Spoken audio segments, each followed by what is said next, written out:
going to do a couple of videos. And the apartment was in that building over there. Isn't that cool? Really nice. You can come out here and eat your lunch. This is my new hood now.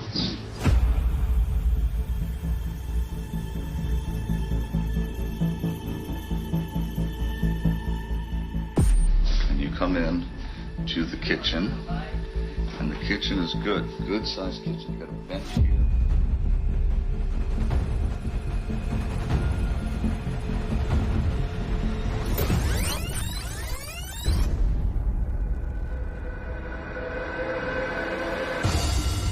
If Charles did walk out of this apartment, where did he go? The closest person to us is missing. I'm thinking that someone just has him and he's somewhere. Like, where is he? The first time that he ever went to Anna's apartment was the last time he was seen alive. I remember asking her, like, why are you not freaking out? There were some red flags that started to pop up. They were extremely concerned. They thought maybe something terrible happened. Charles Butler's final moments, that's not a good way to go.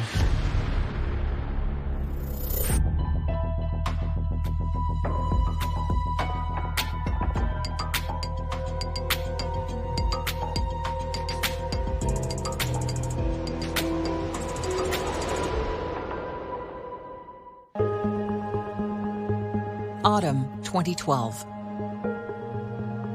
56-year-old Florida businessman Charles Butler has just moved back to his hometown, New York City. This is really nice. I love this city. He would always talk about how New York City is the greatest place on earth. I'm Molly Butler. I'm Chuck Butler's oldest daughter. Originally, my dad was from Queens. He lived there till early 20s. And he said that he went to Florida to visit a friend and ended up meeting my mom. They fell in love pretty quickly, and they ended up getting married after a few years and having the three of us. After Molly, Charles and his wife Kim welcome Margie and Maxwell. As the family grows, Charles's career takes off. My dad was definitely a businessman. He owned a pizza shop, and he was actually the first pizza place in Central Florida to start delivery pizza. Then he started doing insurance. He opened up his own insurance company. He just, great businessman. Great with finances. Very, very smart.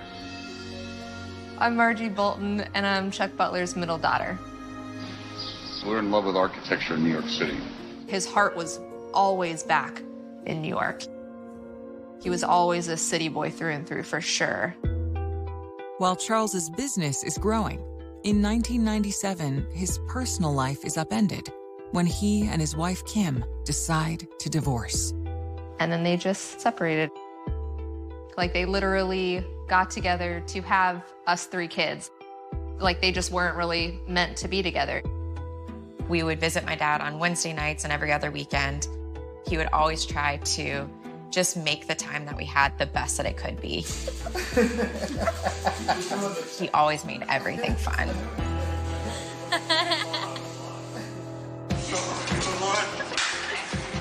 One of my favorite memories of all time was a New York vacation. We were on the subway, and my dad starts singing, "Always Look on the Bright Side of Life." And he gets out onto the street. Ladies and gentlemen, I want you to feel sorry for me, even though I'm down and out. We were younger at the time. I remember my brother was really embarrassed. Like, "Dad, stop." My heart's bleeding. I'm Maxwell Butler. I am Charles Butler's son and the youngest of 3. Oh my God. It would be so embarrassing for us, but looking back on it, it was just a good time. In 2012, Charles encourages his oldest daughter, Molly, to follow her career ambitions. My dad was all about living your dreams. Find out what you're passionate about and make that your business. So I knew that I wanted to be a New York City hairstylist. That was my dream since I was very, very young. Charles gives Molly a push by suggesting they become roommates. When I was 24, my dad and I found an apartment in New York City. Okay. I'm on 78. And the deal was, my dad would come up for 1 weekend out of every month. Well, he was there 3 weeks out of every month. Charles's part-time residence in New York coincides with another significant turning point. After he got divorced from my mom, he was never really open to the idea of marriage. But he said, I wanted to find my queen. So he started getting on a bunch of dating websites. He would always make dating websites in New York, even though he lived in Florida. In the spring, he connects with a woman from Brooklyn named Anna. My first impression of her was she's super cute. I could totally see why my dad was into her. He was just smitten by her. I had never seen my dad like that before. He was in puppy love. On September 15th, Charles comes to town for one of his regular visits with his daughter and new girlfriend. On his way up, he gets into his first class seat and he's taking selfies like, I worked hard and now I'm gonna go play hard, and I happen to get the seat next to me is empty, so I get the whole row to myself. He was just so excited about it. He said, you know, this is the way the whole trip is gonna be, just blessings everywhere.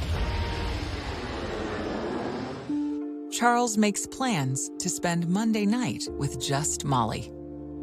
We just had the best conversation about, wow, we're living in New York City and I'm a New York City hairstylist.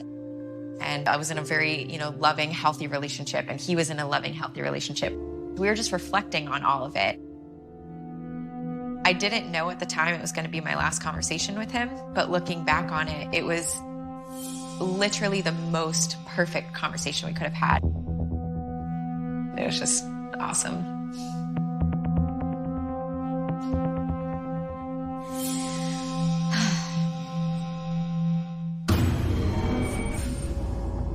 The next day, Tuesday, Charles has plans with Anna for a special evening.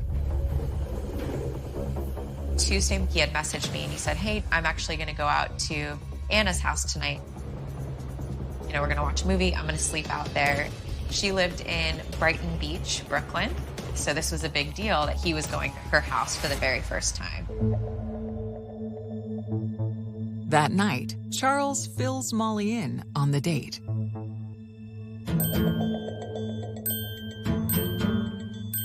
So he was messaging me, oh, it's so sweet. I got a home-cooked meal for the first time in forever.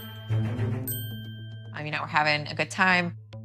He was like, I got my cantaloupe for the morning. It's great. She's going to go to work, and then I'll come back home, and I'll meet you in the city for lunch tomorrow. I was trying to book one of my flights back to Florida, and for some reason, when I was booking my flight, my credit card wasn't being accepted. So I was asking him, hey, can you buy my flight to Florida? I'll transfer you the money.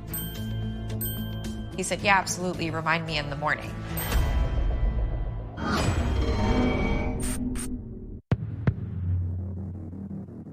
The next day, when Molly doesn't hear from him, she texts her dad about the tickets.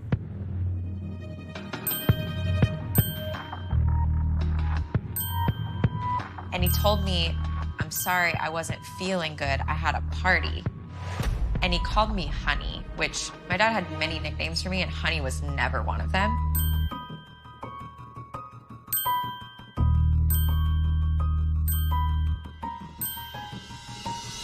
So it didn't really make sense. So it's just like, okay, please book it.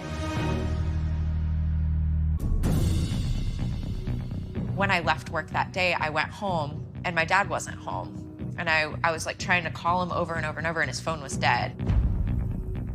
I didn't have her number at this point. I didn't know how to get a hold of her, but I also knew that she was the last person that he was with. The next day, Molly's concern intensifies. I started getting calls from his employees at the insurance company down in Florida. And they were asking me, we haven't been able to get a hold of your dad. What's going on? By Friday night, 3 days since she's heard from her dad, Molly is desperate to make contact with Anna. I find a way to break into my dad's iPad and find Anna's email. So 7 o'clock in the morning on Saturday, I get an email back from her finally, and she said, "Hey Molly, he left my house on Wednesday morning and broke up with me, and I haven't heard from him since." My dad was head over heels in love with her. He had told me that he was already looking at rings. So at this point, I know something's up. I email her back and I said, "My dad is officially missing." We still hadn't heard from him, and we were extremely concerned.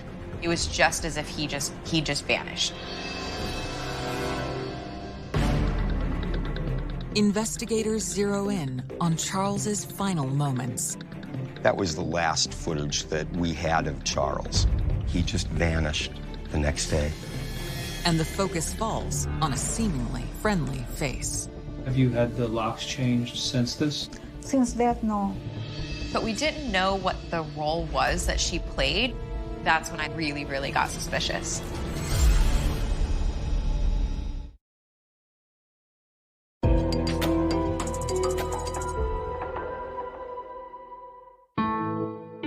How does a man who is completely content with his life just go missing?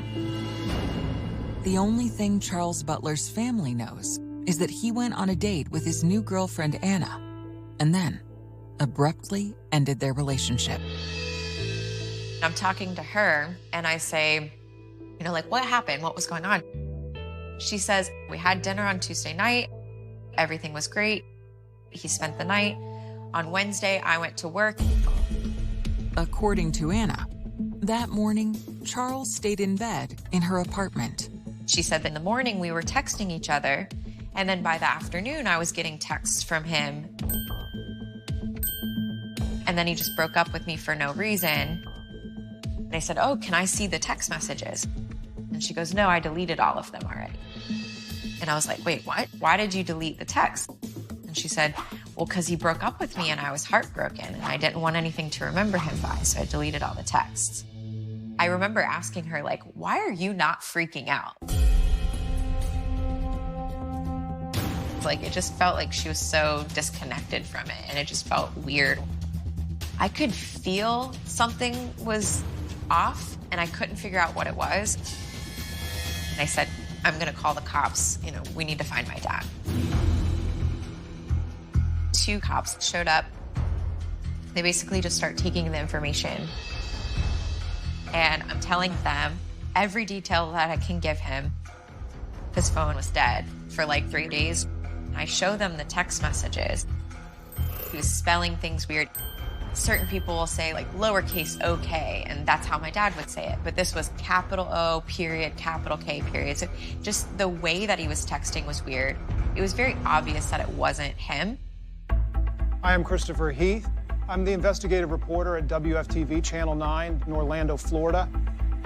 We covered the disappearance of Charles Butler. NYPD comes in, they look at it. There's no evidence of foul play. There's no tracks saying something suspicious is happening, apart from the fact that nobody's heard from him and the cell phone text messages are a little off-putting. New York City is a giant place, and NYPD have a lot on their plate. They say, we're not throwing up roadblocks and shutting down, the boroughs till we find him, because we just don't have enough here pointing us in that direction. They kind of were just a bunch of people in the city do this all the time.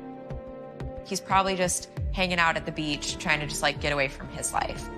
And I was trying to tell them, no, something is happening. This is not okay. This is out of character. One of them, I guess I had pulled on his heartstrings just enough, and he said, "Listen, I'm gonna put out a report. They're not gonna actively look for your dad, but I'm gonna do what I can and figure something out for you. There's not much that we can do, but I'm gonna do what I can do to help you." Despite the detective's assurances, Molly's concern is rising. And I started freaking out at this point. The closest person to us is missing, literally just vanished out of her life with no answers. He doesn't go off the radar. With his kids, he doesn't ignore us. He doesn't take a day or two, no matter how much he parties. When it comes to his kids, like, he's always just there. Something just didn't feel right. After a few days had passed, my sisters told me that, like, they still hadn't heard from him and that they were extremely concerned and that they thought maybe something terrible happened.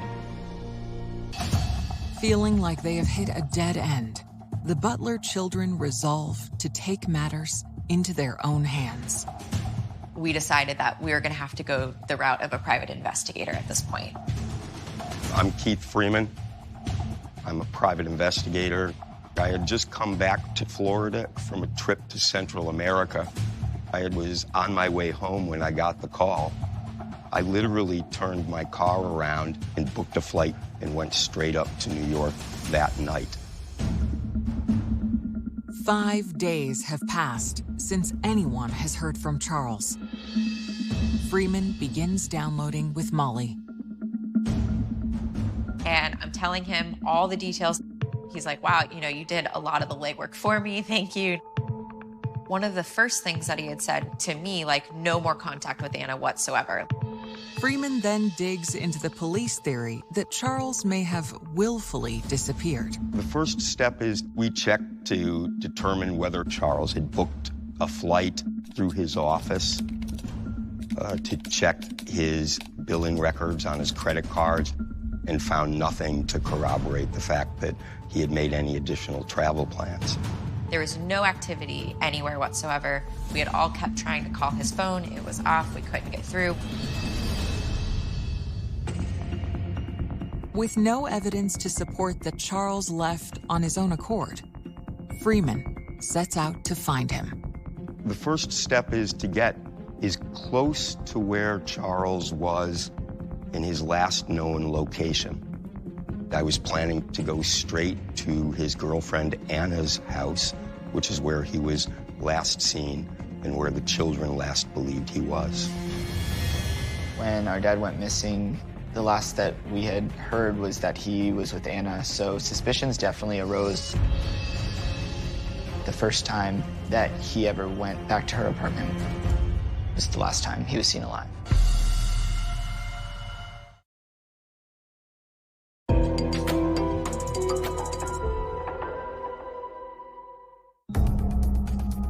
The private investigator hired by the Butler family is on his way to interview the last person to see Charles alive, his girlfriend, Anna.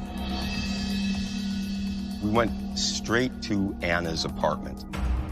We noticed a couple cameras that were located in the apartment building and on the exterior of the apartment building, but we didn't know who owned those cameras and whether they were operational.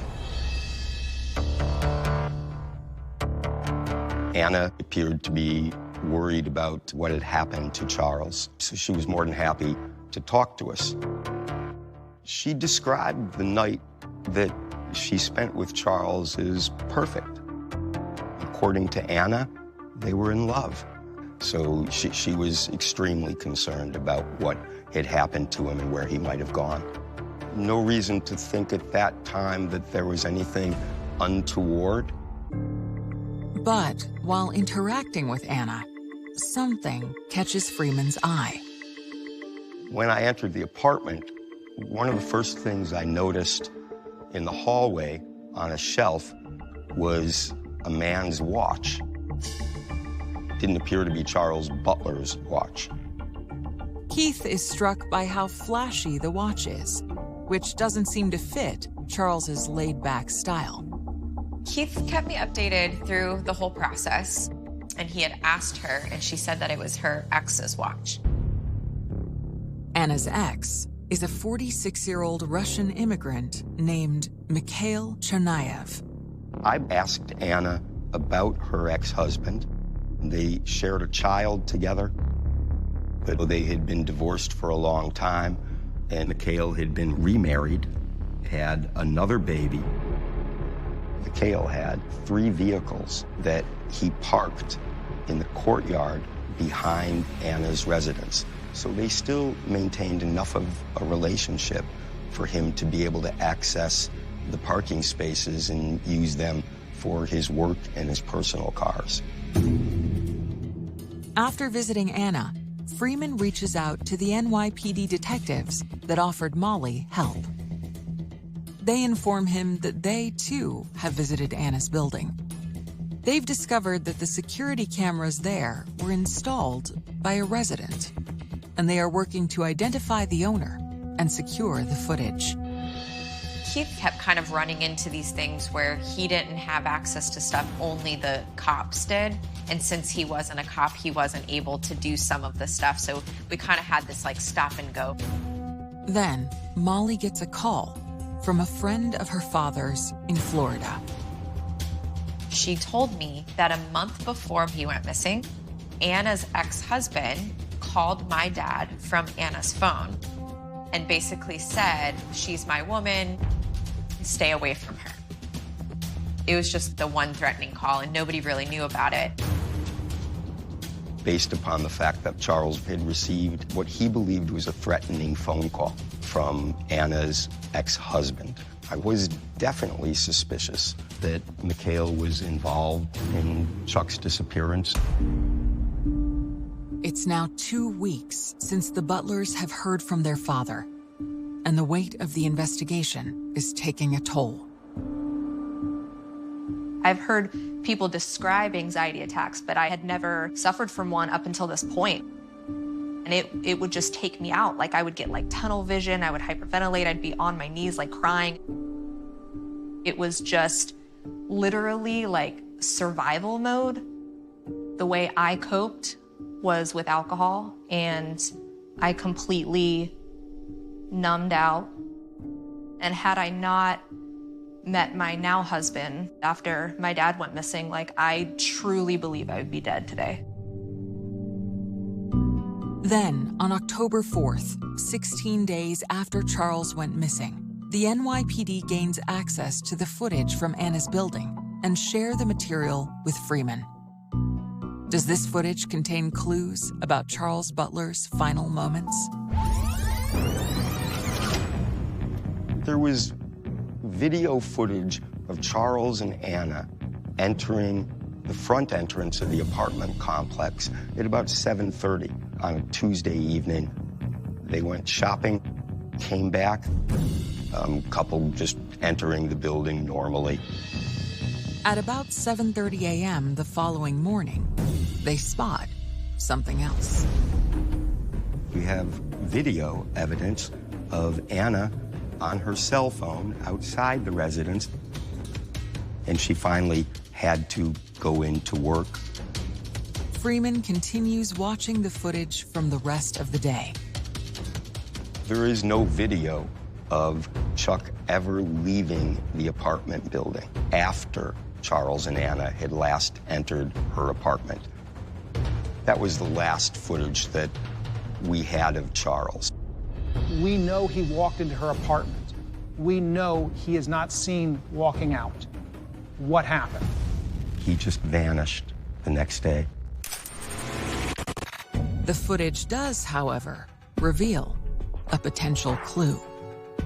One of the video cameras clearly showed Mikhail's car being parked in the early morning hours. Hours later, after Anna leaves, the van pulls out. He was watching the apartment and waiting for her to leave. Moments later, a camera in the back of Anna's building reveals something else.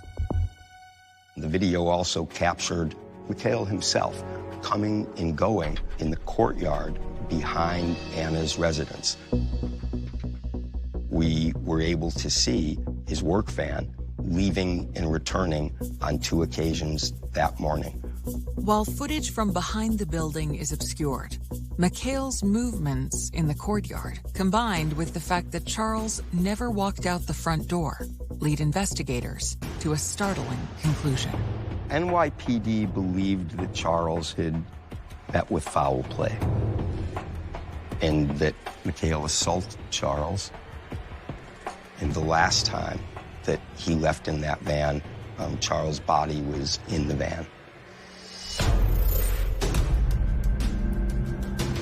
The NYPD was seeking search warrants on the vehicles specifically that were in the courtyard. But days later, disaster strikes. Once in a 100-year event swooped in. Superstorm Sandy struck. The storm submerges 250,000 vehicles, including Chernayev's. Sandy washed away a significant portion of any evidence that would have been necessary to connect Mikhail to Charles Butler's disappearance. It was devastating to the investigation.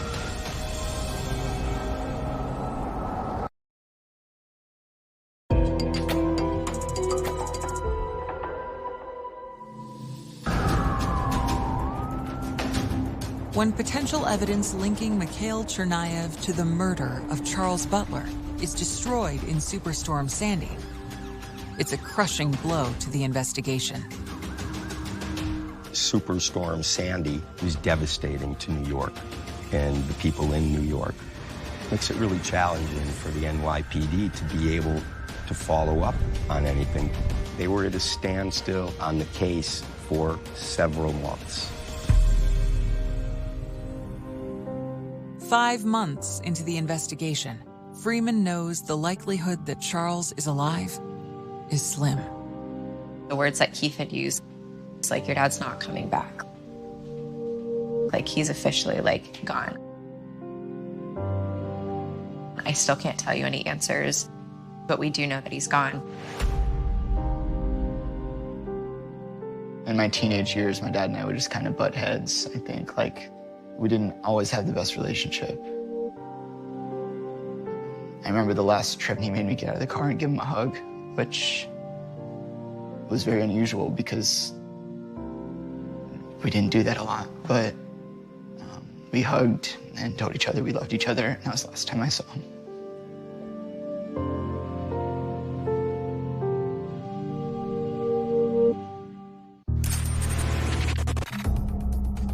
Mikhail Chernayev is still the NYPD's lead suspect, but there's no evidence to charge him with murder. NYPD cared about this case, but he was a missing person. They didn't have any evidence to really lead them to anything else.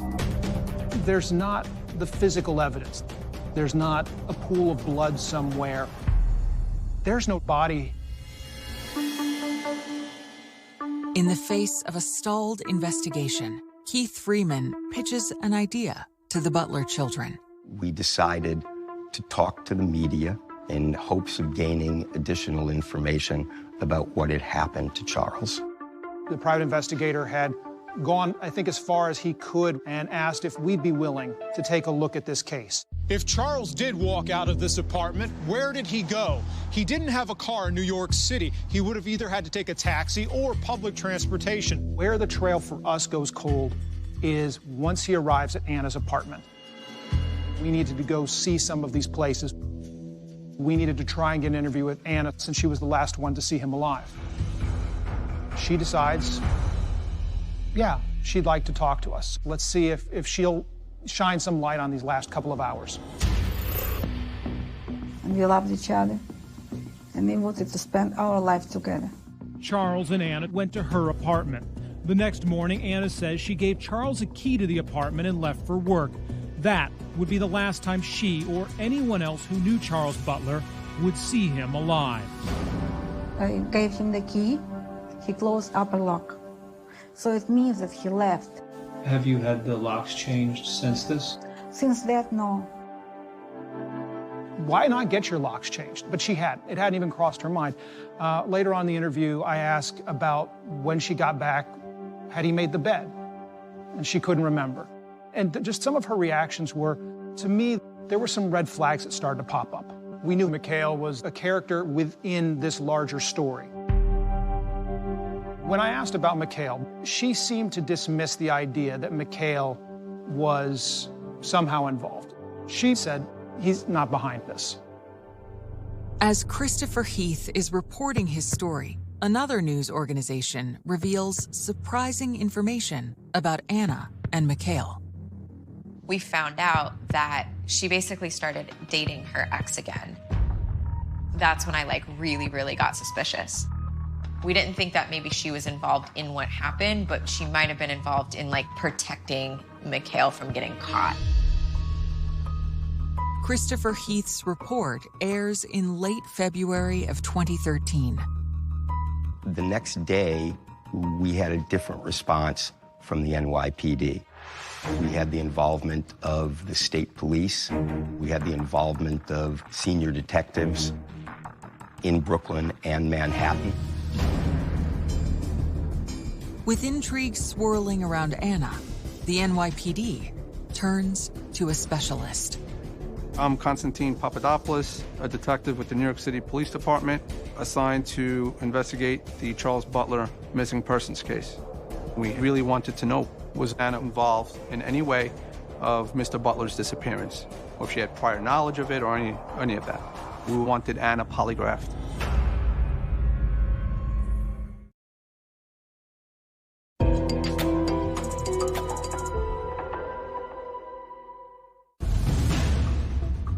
Eight months after Charles Butler disappeared, an NYPD detective is interrogating his girlfriend, Anna. I needed to find out if she had any prior knowledge of Mr. Butler's disappearance or if she had any involvement in his disappearance.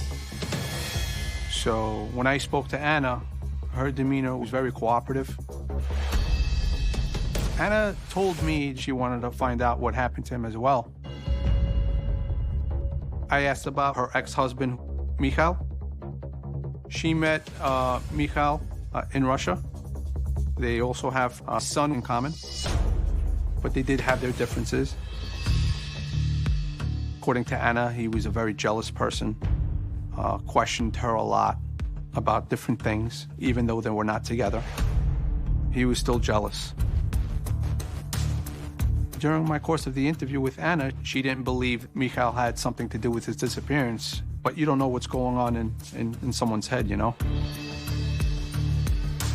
At the end of the polygraph, she came up, no deception indicated. She had no involvement in Charles Butler's disappearance, so she was in the dark. With no additional insight or evidence, the investigation is at a standstill. But the following day, the NYPD gets an unexpected call from officials in upstate New York. There was a fisherman whose boat had broken down in an infrequently traveled area. The fisherman got out of his boat near the shoreline and stumbled upon a body.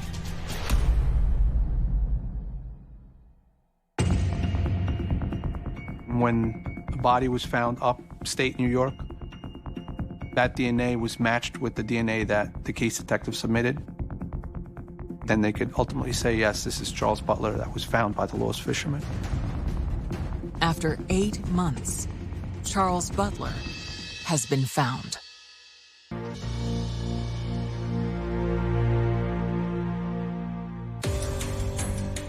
For investigators, the discovery of the body is the first piece of solid evidence in the case. Charles is found under suspicious circumstances. So now the investigation is going to change. So at this point, the detective calls me up and asks if I could polygraph Mikhail. He voluntarily came, yes. He was very cooperative. He seemed enthusiastic to help. He's a middle-aged man, a medium to large build, brown hair, balding a little bit. Without revealing that Charles's body has been found, Papadopoulos begins his routine. Whenever you interrogate somebody that's suspected of a crime, it's a long process. First off, with Mikhail, I built some rapport with him. We sat down, we spoke about common things, you know, what he did for a living, where is he from in Russia, When did he come to the United States? Questions like that. Just try to build rapport and see where his mindset's at for the polygraph later on. I asked Mikhail the regular questions that any investigator would ask him. Do you know him? Have you ever met him? Mikhail denied that he knew Charles. He explained to me that he knew that Anna was dating somebody, but he didn't know who it was. Then Papadopoulos suddenly produces a document, a map of the exact area where Charles's body was found. The demeanor that he had quickly changed. He was very nervous. At this point, everything came crashing around Mikhail.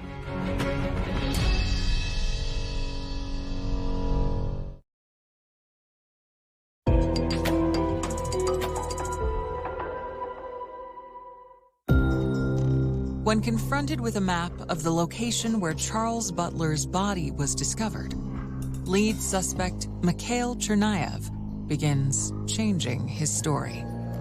I'm sure Mikhail thought in his mind that, okay, as long as they don't find Mr. Butler, I'm gonna be okay. But Mr. Butler was found, and then everything came crashing around Mikhail. Before the polygraph begins, Mikhail begins speaking freely about Charles and Anna.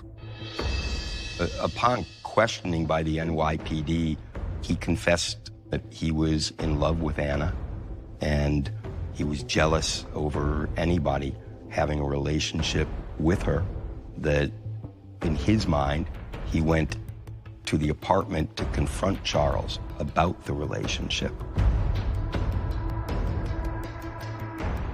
Mikhail said he walked over to Anna's place. After he observed her leaving for work, approximately 7:30 a.m., he knew that Charles would be home, knocked on the door, a confrontation ensued. According to Mikhail, he pushed his way into the apartment. Charles screamed at him. Mikhail asked him to be quiet. When he didn't, Mikhail punched him in the face and knocked him down. He said that Charles still would not stop screaming. Mikhail took a knife from the kitchen counter,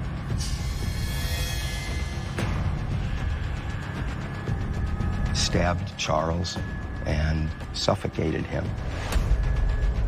Mikhail's explanation was that he was possessed by a demon.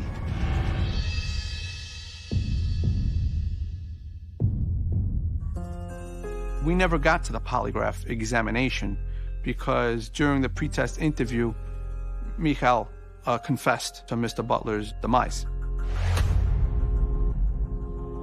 Mikhail told me that he didn't want Anna to find out that he had any involvement in this. So he took Charles Butler's body to a location upstate where he used to go on vacation, a secluded area. And that's where he dumped Charles Butler's body. Charles Butler's final moments, that's not a good way to go. Papadopoulos then questions Mikhail about the bizarre messages that were sent to Anna and the Butler children after Charles was dead.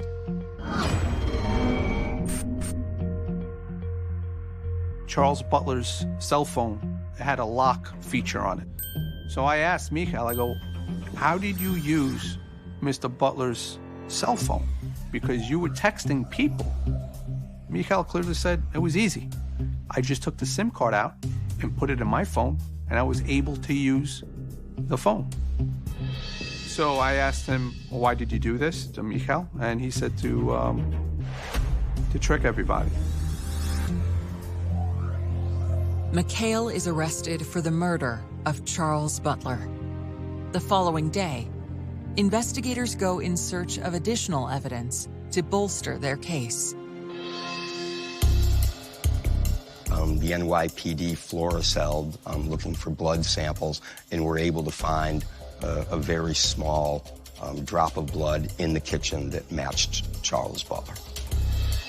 Chernayev is indicted on charges of second-degree murder. Months later, he recants his confession, and the case moves to trial. And again, the woman at the center of the deadly love triangle becomes an object of curiosity. She got asked to testify for both sides. You could tell, like, she was in a really weird position. I watched her face when they showed his confession video, and it was the first time she ever heard it. Like, it dawned on her. It took a year and a half for her to even connect it in her own mind that he was the one that killed my dad. Like, he did it. And what he was telling her at the time was that he was in jail in place of her. He told her that they were trying to arrest her for killing my dad, and he's taking the blame for her. I feel like she was innocent in it. I feel like she was innocent almost to a fault, but that she was tricked by him too. On September 29th, 2016, almost 4 years from when Charles was killed, there is a verdict. A jury comes back and finds him guilty of murder. The judge handed down a sentence of 25 years to life.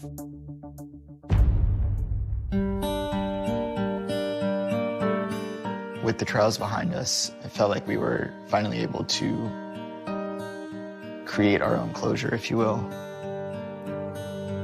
The grieving process is something I still struggle with.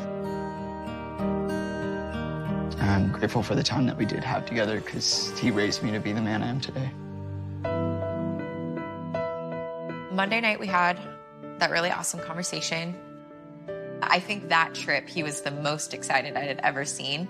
And I think part of it was because, of course, he's coming back to the city that he loves. Saturday afternoon in the city, street festival. How do you like this neighborhood, huh? And he was going to see the woman that he fell in love with and get ready for a really epic weekend in New York. The last time that he had texted me, I was supposed to go get air in my tires. He had texted me, like, make sure you get air in your tires. My dad was my best friend, and any question that I ever asked was never off the table. What you couldn't see in yourself, like my dad could see it in you, he was our best friend. Like, he was my closest friend. The bond was there.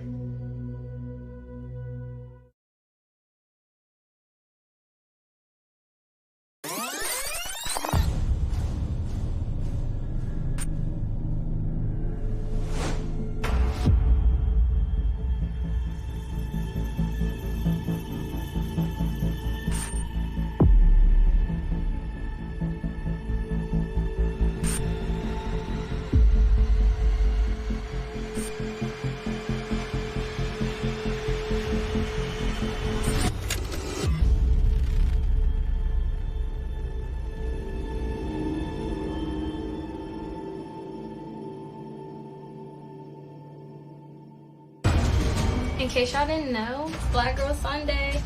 Celebrate your girl or not, it's whatever. We hear about a lot of missing children, but there was something really different about Alexis. She was this social media star. That was one of the alarming things. Does she have a stalker? Somebody following her? One of the videos captures Alexis Murphy's vehicle pulling in. You can't really tell who's driving. It was definitely unlikely that Alexis drove her car to some random movie theater in Charlottesville. It was still a lot of questions going through my head. What happened? Where is she? Alexis has virtually disappeared off the face of the earth. It's just full throttle forward.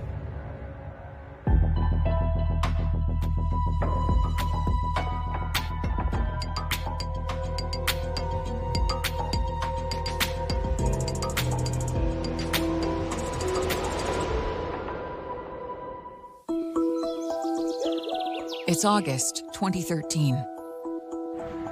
In the rural enclave of Shipman, Virginia. Go. 17-year-old Alexis Murphy is preparing for senior year at Nelson County High School. She definitely was a person that could brighten your day on your worst day. My name is Trina Harmon Murphy, and Alexis is my great niece. She was just an incredibly humble, genuine person. She was the total package. I'm Jasmine Murphy, and I'm Alexis' cousin. She was looking forward to her senior year playing volleyball. I did assistant coaching with her for 2 years.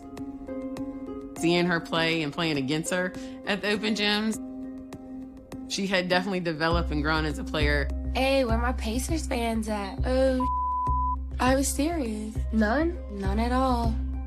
She was definitely attached to her cell phone for sure.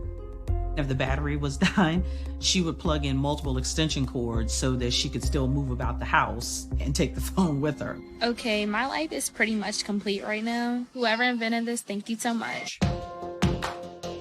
Alexis's journey to the cusp of adulthood began on June 5th, 1996, when she was born into a loving, extended family. Even when she was a baby, she was just a funny, outgoing person. She was always getting into stuff, but I definitely saw her grow up. She was definitely smart. She could come to me for things, or if I had clothes that were too small, hand me down to Alexis. She loved them. She grew up around most of her cousins, so cousins are more like brothers and sisters. As she got older, you saw her get more interested in music, dancing. She was forever recording herself dancing. If I was dancing in the car, she would just laugh at me and was like, don't ever do that again. Just a joy. She loved her music and dancing. She definitely did.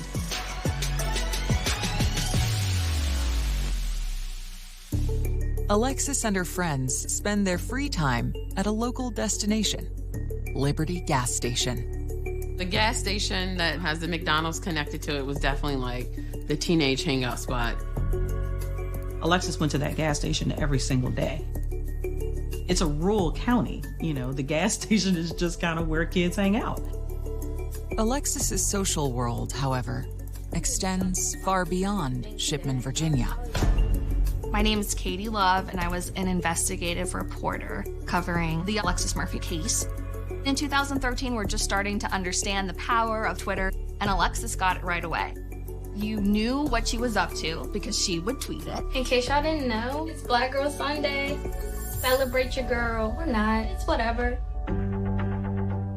The average teenager probably has a couple hundred followers. Alexis was completely different. We're talking about 12,000 people who just wanted to know what she was up to. She was this social media star.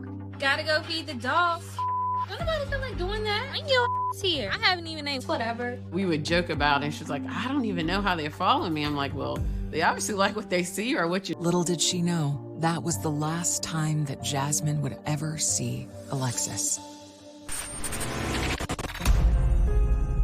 Later that weekend, in the early morning hours of Sunday, August 4th, Alexis's family notices something peculiar. Alexis's grandma realizes that she's missed her 11 p.m. curfew, which is really strange. Alexis never missed curfew, was always in the house on time, and they have no idea where she is. That day, she left the house in her dad's car, the white Nissan, and the car is nowhere to be found. Of course, her grandmother, immediately started to call her phone, but it went straight to voicemail. Alexis was always tapped into that phone. When she didn't answer it, that was a big clue. I thought she'd had a car accident. That was my first thought. Her mom works night shift at the post office, so she came home from work that morning and immediately went to the sheriff's office and filled out a missing persons report. I'm William Everett Mays, Jr. I go by Billy. I was investigator lieutenant with Nelson County Sheriff's Office. I get a phone call, and it's brought to my attention by one of the deputies with Nelson County that this young lady didn't return home. The deputies had already spoke with the family and got a lot of information that I needed to start my investigation. Teenagers, a lot of times, tend to be a little secretive about what they're doing.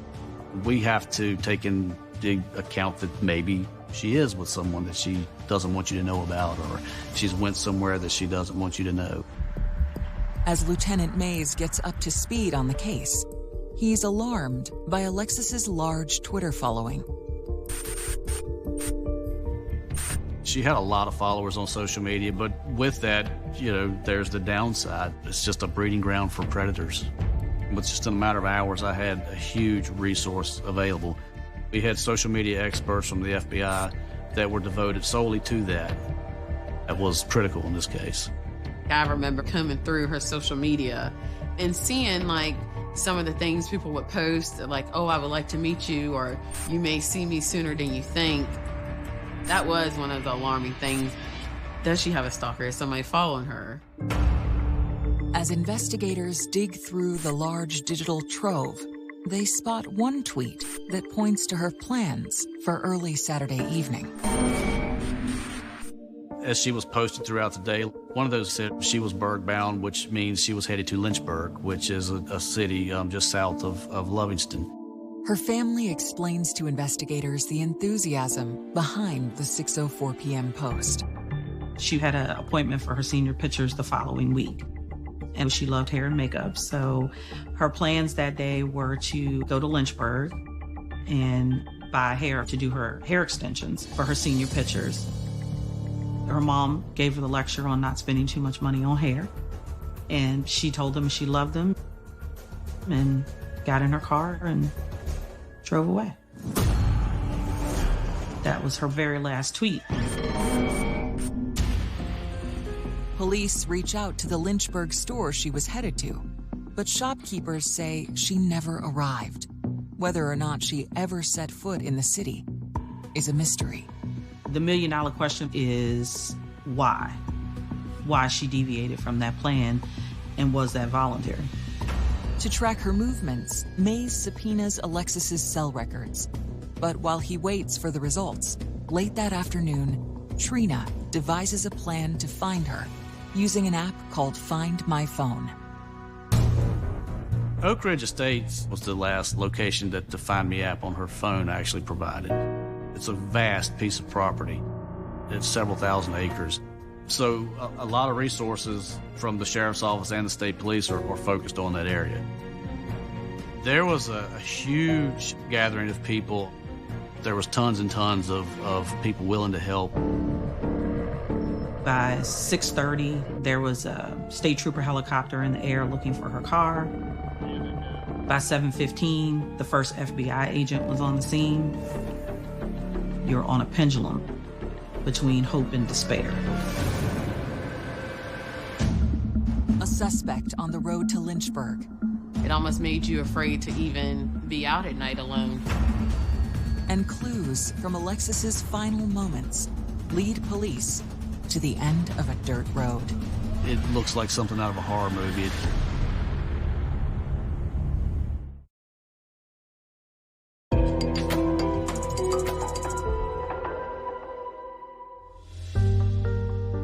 In late July, days before Alexis disappeared, her aunt dropped by her home. It was just a typical visit, and she was just her happy-go-lucky self, you know. We said our goodbyes as always. Love you, see you later, and that was it. I mean, the normal moments are the ones that are really important, Lord knows I wish I had known that was the last time I was going to see her. Just hours after Alexis is reported missing, an app called Find My Phone leads police to a 4,800-acre estate called Oak Ridge. They're searching areas thinking perhaps there was a vehicle accident, that she had ran off the road. We also had contacted the state police for their helicopters to come in and fly the area. So a lot of the attention was focused in that area. After hours of searching, investigators begin to question the accuracy of the phone tracking app. Law enforcement find nothing, so it kind of leads them back to square one. That was like this alarm of what is going on. Perhaps she's establishing a little bit more independence and she wants a little more privacy, as most teenagers do. but her family was very adamant that that was not the case. This probably is bigger than what we think. With Alexis's phone records still pending, authorities widen their search radius and call in more help as Mays takes a darker view of the situation. It's becoming more evident to me that this is probably not a defiant juvenile, and this is probably not an accident. So time is of the essence, it's critical. And I was basically the one overseeing all this. We reach out to the Virginia State Police for their special agents, and we probably had close to 50, 60 special agents from the FBI there, which was incredible. I definitely saw that this was something serious now, more serious than we had thought before. As the investigation intensifies, the Murphy family's plight explodes into the spotlight. In the newsroom, we hear about a lot of missing children, but there was something really different about Alexis and how strange it was for this girl to suddenly have no trace.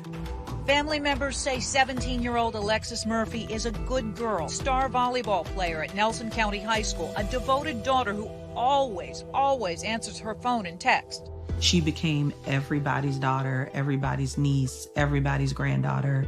But Laura Murphy has been unable to contact her daughter since August 3rd. Somebody knows something. If it's the littlest thing that they may not think is important, it is. It allowed people to connect with her family. It was amazing to see how many people organized search parties after search parties looking for Alexis.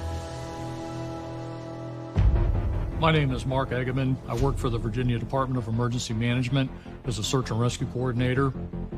Watching this story develop and grow in the news until we get that call from state police.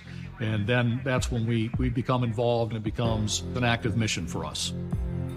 You have a tremendous amount of woods and country to have to search on foot. The whole community has mobilized at this point. This was very out of the norm for Nelson County. It's unclear at this point if investigators have found anything of use for them as they continue to search for Alexis Murphy. In the midst of this publicity, law enforcement scrutinizes the road Alexis would have taken to Lynchburg. In recent years, it has been the site of a rash of mysterious crimes. Last count, I believe it's 32 young women and men that are missing on some portion of the 29 corridor. There's something going on for sure on the 29 corridor that needs attention. Locals attribute this violence to a single anonymous culprit.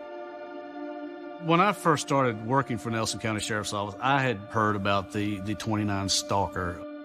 There were some young ladies that had been abducted along Route 29 from, say, Albemarle all the way up to Barboursville. You start to wonder if this is something that is connected. Yeah, it was a scare.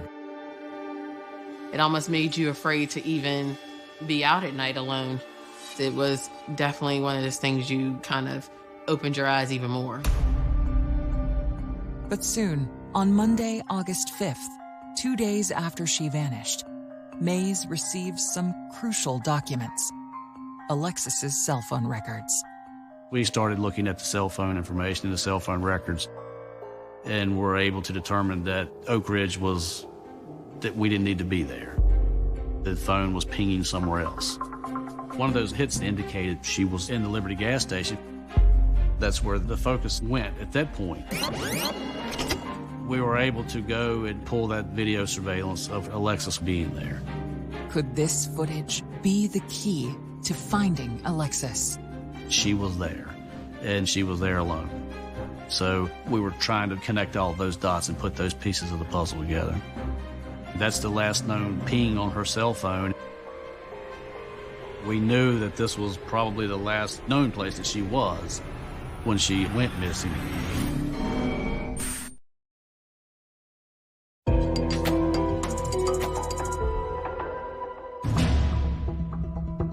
In the case of Alexis Murphy, police have obtained surveillance footage from the Liberty gas station on the day she disappeared, after her last tweet around 6 p.m. Could this video hold clues to her whereabouts? It was somewhere around 7 p.m. What I seen when we watched the video was Alexis coming into the store to pay for her gas. She looked fine when she was inside to me. She didn't appear to be distressed or distraught or in any kind of danger or scared, and she was there alone. There was really nothing that looked out of place. And then she exits the gas station. She couldn't be very close when she left.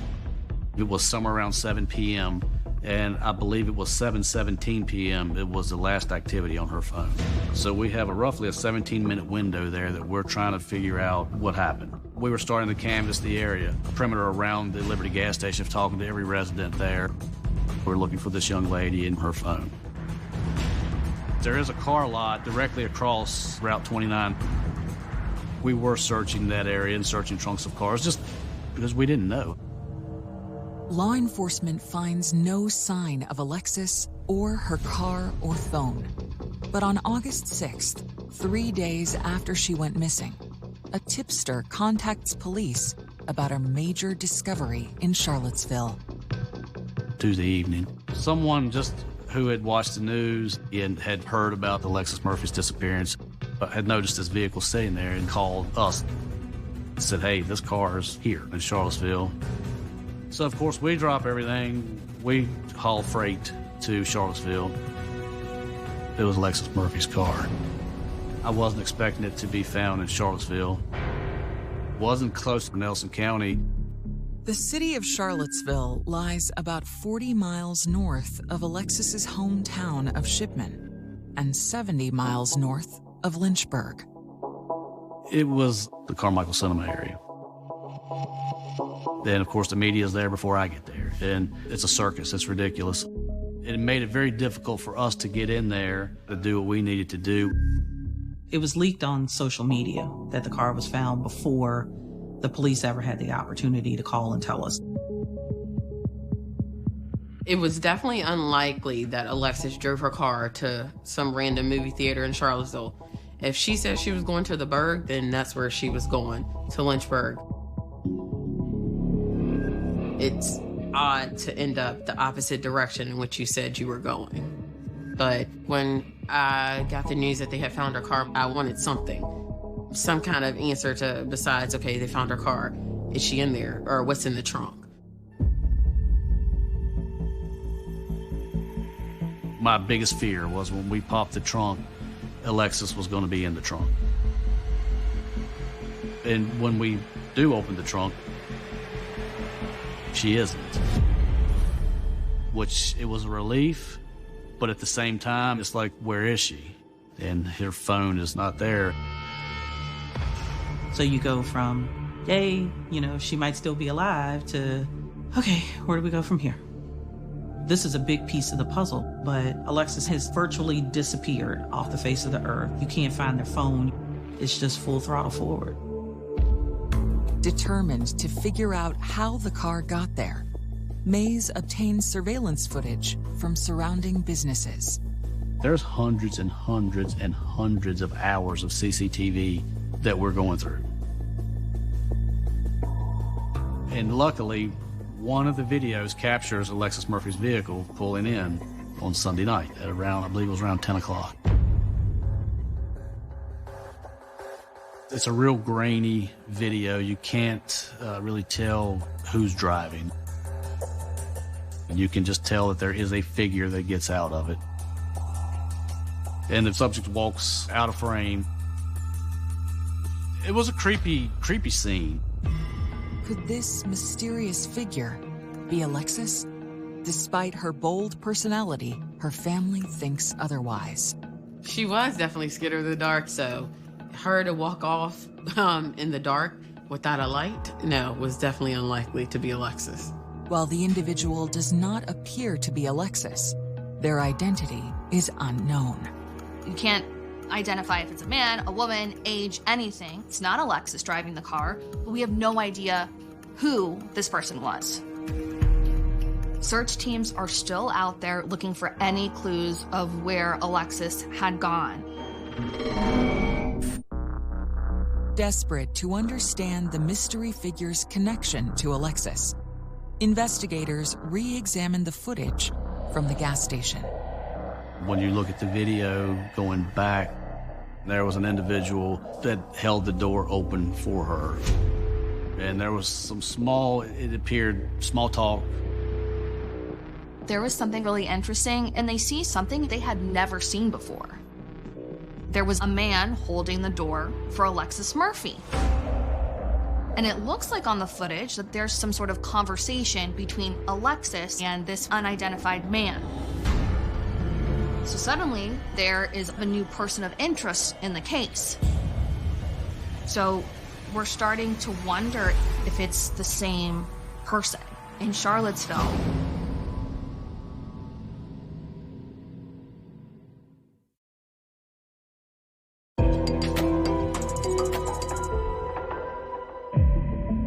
In hopes of identifying a man seen in surveillance footage, police in the Alexis Murphy investigation race to where it was recorded, Liberty Gas Station. So there was a question of whether that was someone who maybe was involved in Alexis's disappearance.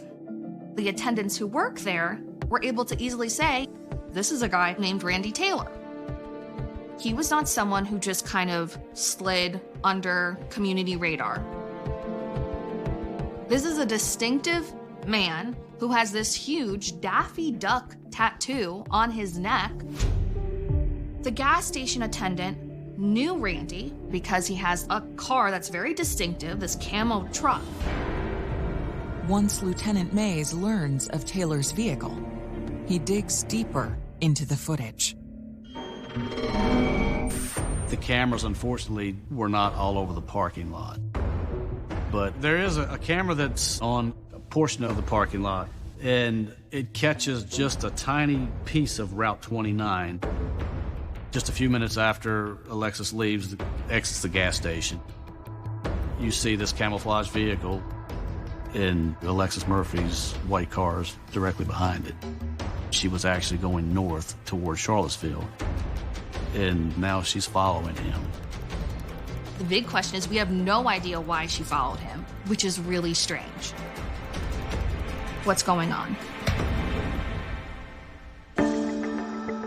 Mays sizes up the investigation's new prime target. We've got to come up with a game plan. Let's figure out what the best avenue of attack is as far as the interview with him, and let's pin him down. Investigators discover that Taylor lives in a camper just off of Route 29. 4 days after Alexis disappeared, Mays heads towards the property. We had put him under 24-hour surveillance.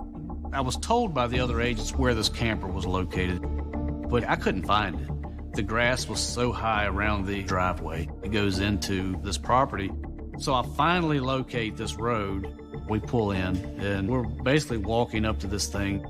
It's just an old abandoned house. Then there's this blue and white camper. It looks like something out of a horror movie. I remember knocking on Randy's door, and he opens the door. We explained to Randy why we're there. And I basically asked him about being at the Liberty gas station. We were looking for this young lady, and he said he had no knowledge. He's never seen her, didn't know her, wasn't at the Liberty gas station, had no idea what we were talking about. And that was an important part of the case for me because I knew then that he was hiding something. But once we confront him with the evidence, there's a video of him holding the door for her, and things changed. He told us he ran into her at Liberty. He admits that she was there. Without prompting, Taylor launches into a story. He even goes on to elaborate that he met Alexis Murphy probably a year prior to this at a car wash. He was smoking some marijuana, and she had made a comment about the marijuana. According to him, she was talking about how it smelled like some really good stuff. So when he saw her at the Liberty gas station on August 3rd, he knew who she was. When pressed again about the August 3rd encounter, Taylor offers an astonishing account. Also, he's telling us that she's with a black guy. And they're talking about a marijuana sale. And Randy wanted to buy from the guy that she was with. So they come up with an agreement and they leave, and he goes to his camper. Alexis comes, and this other gentleman follows suit. He buys marijuana.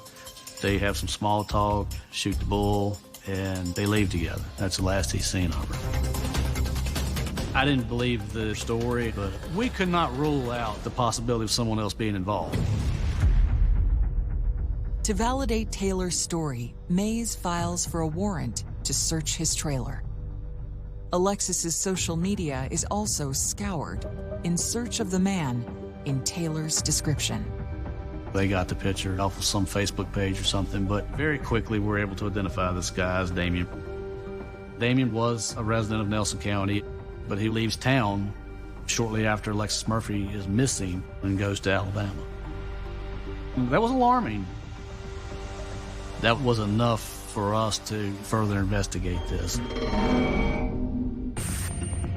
I knew Damien. We went to high school together. So Alexis' relationship with Damien, I don't know exactly what it was. I knew he worked at McDonald's at the time. She always was at McDonald's getting a frappe. Was he one of the last people to see her? Did he have something to do with it? Did he know about it? It was still a lot of questions going through my head. What happened? Where is she? Police uncover disturbing clues. We see that a fingernail is embedded into the carpet. Hearing this kind of evidence, your stomach just turns. Authorities close in on a suspect. I don't think he expected the rain of hell that came down on him. And cryptic circumstances envelop Alexis's final moments. So it leaves me with the million-dollar question, how did you get her there?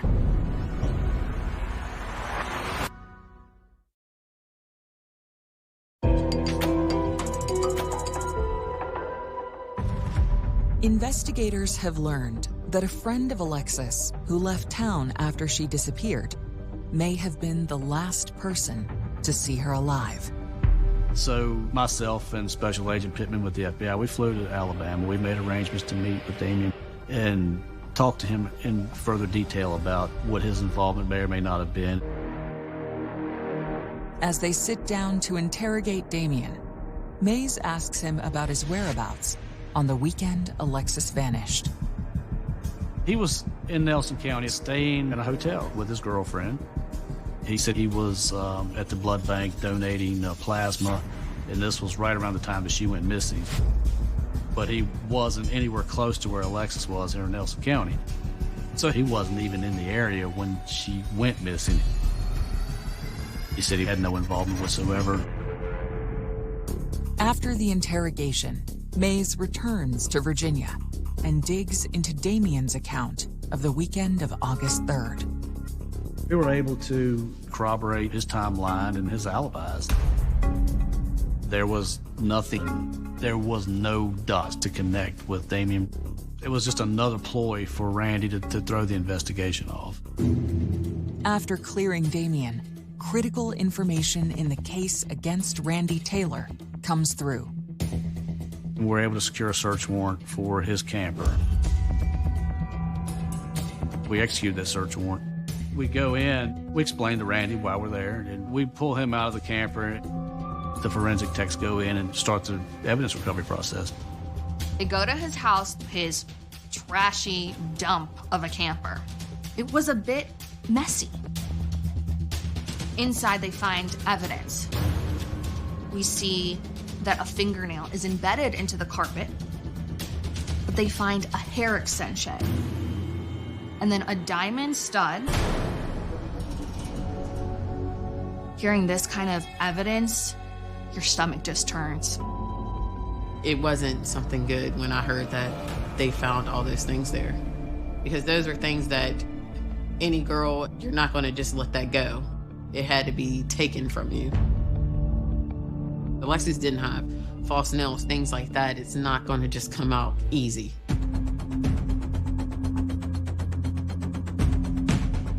The evidence is sent for DNA testing. Then, authorities searched the grounds around the camper for Alexis's body. Behind the property, there was just all kinds of garbage and trash that had been piled up, and there's a mountain. And behind the house, there's a trail that goes up the mountain. We searched the side of the mountain to see if he's taken her up the mountain. It was a very difficult search. You know, everybody's getting ate up by ticks and chiggers. We blanketed that side of the ridge, and we have nothing. No indication that anybody had been up there, no four-wheel tracks, nothing. Her cell phone was still missing, and she's still missing. We were still hopeful that we could find more evidence. So I actually reached out to administrators with the Department of Corrections and inquired a little bit more about these cell phone dogs. We learned that law enforcement is using canine dogs to sniff a very specific adhesive found in phones. We start to see canines sniffing Randy Taylor's camper. These law enforcement dogs are smelling some sort of scent, and they find Alexis Murphy's phone just 70 feet from Randy Taylor's camper. It's broken. It looks like someone's tried to take out the battery. Finding Alexis's white iPhone was the nail in the coffin. This was her lifeline. I have that on your property, and she's not here. Something terrible has happened. So I really think that pretty much sealed the deal. I went ahead and arrested him for abduction with intent to defile. He looked like a ghost, like a deer in headlights. I don't think Randy expected the rain of hell that came down on him as fast as it came down on him. After the arrest, Mays seeks out the Murphy family for a difficult discussion. So a decision was made to set the family down and tell them we don't think she's alive and we want to go forward with a murder charge. And to do that, we had to have their support and understanding that she is dead. I think we had to agree with the evidence that was presented before us, because obviously the evidence was there, right? And we can't find her. She has had no contact with her family. That was kind of the defining moment to know that chances are she wasn't here anymore.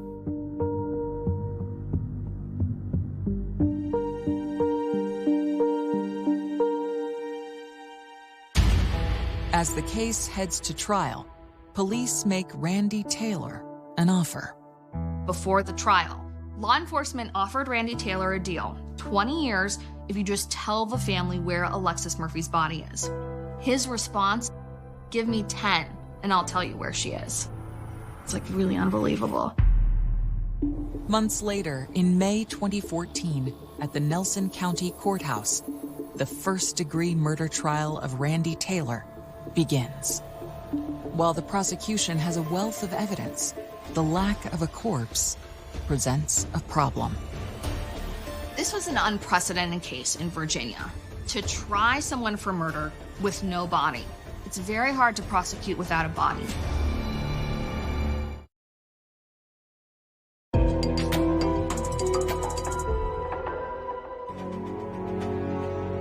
In May 2014, the murder trial of Randy Taylor commences. On behalf of the state, prosecutor Anthony Martin delivers the opening statement. The prosecution was able to paint this really violent scene with the amount of evidence that was just found inside of this camper. Something horrible has happened. But in their opening argument, Taylor's attorney takes aim at the prosecution's assertions. The defense was constantly saying, there's no body, there's no murder weapon. They kept hitting on it. His explanation of the hair extensions was the police planted it, but we knew that he was full of it. After opening statements, the prosecution unloads its most potent evidence, an item discovered on a deeper search of Taylor's camper after his arrest. One thing I will never forget is Randy Taylor's bloody t-shirt. Seeing the t-shirt covered in not just a little bit, but a lot of blood, you could tell the jury's mood suddenly shift. Attorneys reveal the results of DNA testing on items found inside the camper. And it was her DNA on the shirt. It's a mix of blood and saliva and fluid. We have her DNA on these hair extensions that were found. They're glued and woven into the hair. They don't just fall out. That indicated to us that there was a violent struggle that took place. We know that there was nothing casual about this encounter, that it was extremely violent. After closing arguments, the litigators turned the case over to the jury. Within hours, the jurors announce that they've reached a verdict. I was at volleyball practice. I remember looking online and seeing guilty. And I just busted out in tears. It was a relief, like kind of a joy for us, because you're going away. You're not going to hurt anybody else. It was a few moments of the weight has been lifted. We have some type of justice. And we did celebrate, but the next morning we still woke up to the same reality. We still don't have her. We convict him on both counts of abduction with intent to defile and first-degree murder. And as the jury is leaving to go sentence him, Randy stood up in open court and said, "I'll take the original deal of 20 years and tell you where she is." And of course, it's too late at that point.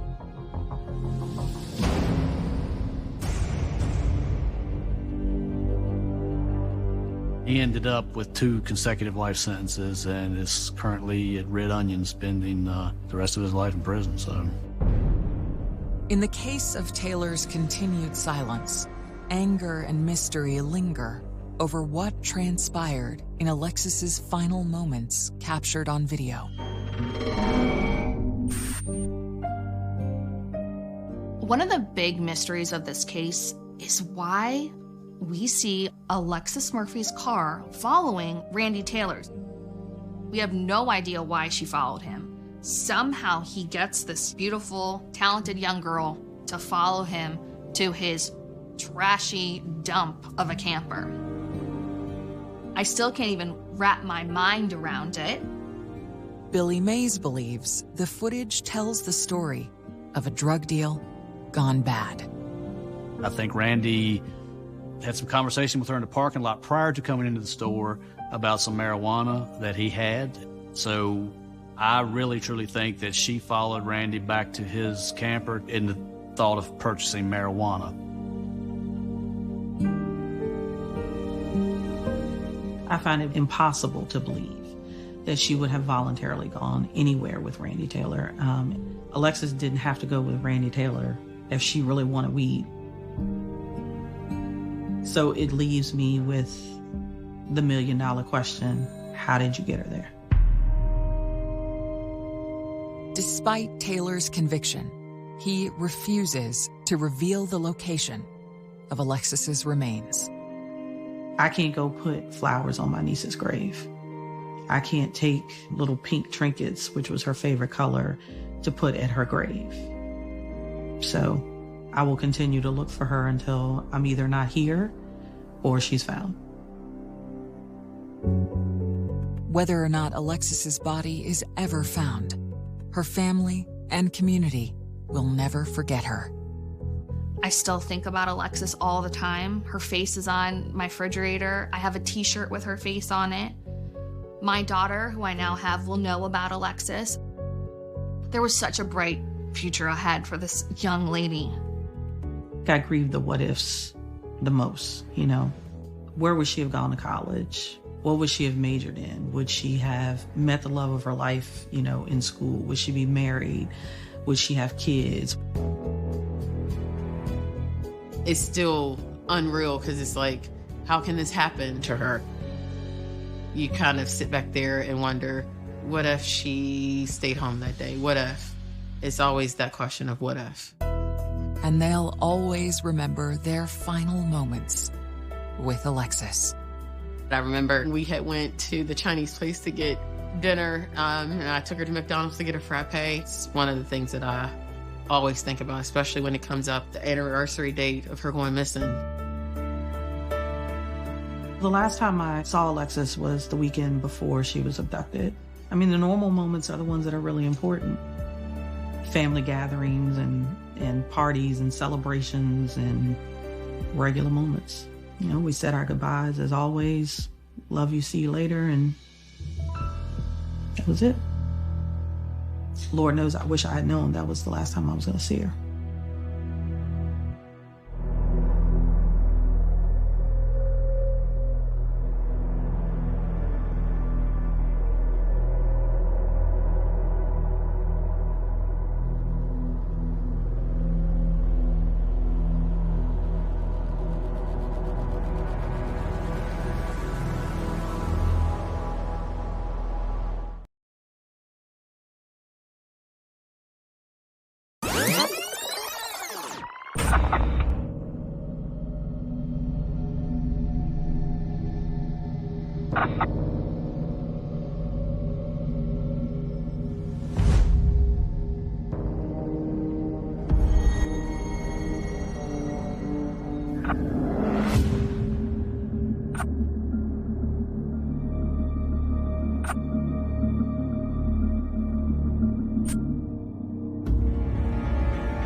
She slept good and that we can talk soon. All you have is the lifeless body of a 22-year-old. Why does someone do this? The most gut-wrenching part was seeing Heather's hand still grasping the sheet. And I just remember screaming, somebody's killed my daughter.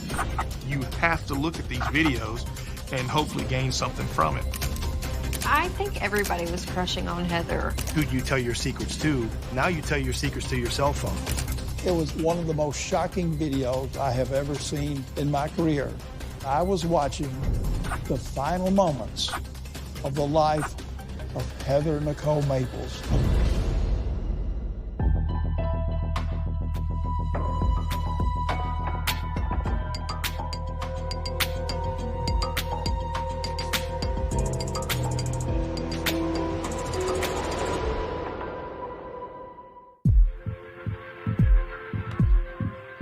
"22-year-old aspiring college student Heather Maples is preparing to leave her hometown in Texas to pursue her dreams in Tennessee." She loved the idea of moving to Tennessee. She just wanted to start over and do something different. My name is Jenna Holt Gomez, and Heather will always be my best friend. She knew what words to say to make you feel better. Literally 5 minutes talking with Heather and you would forget that you're even sad about anything. And Heather was really good at helping people. I am really sorry that I didn't send you anything yesterday. And I hope you slept good and that we can talk soon. Heather Nicole Maples is born August 23, 1992, in Ocala, Florida, on the eve of a record storm. My name is Jennifer Hunter, and I am Heather Maples' mother. Hurricane Andrew was just hours away, but I had a baby during a hurricane, basically. So she was known as my hurricane baby.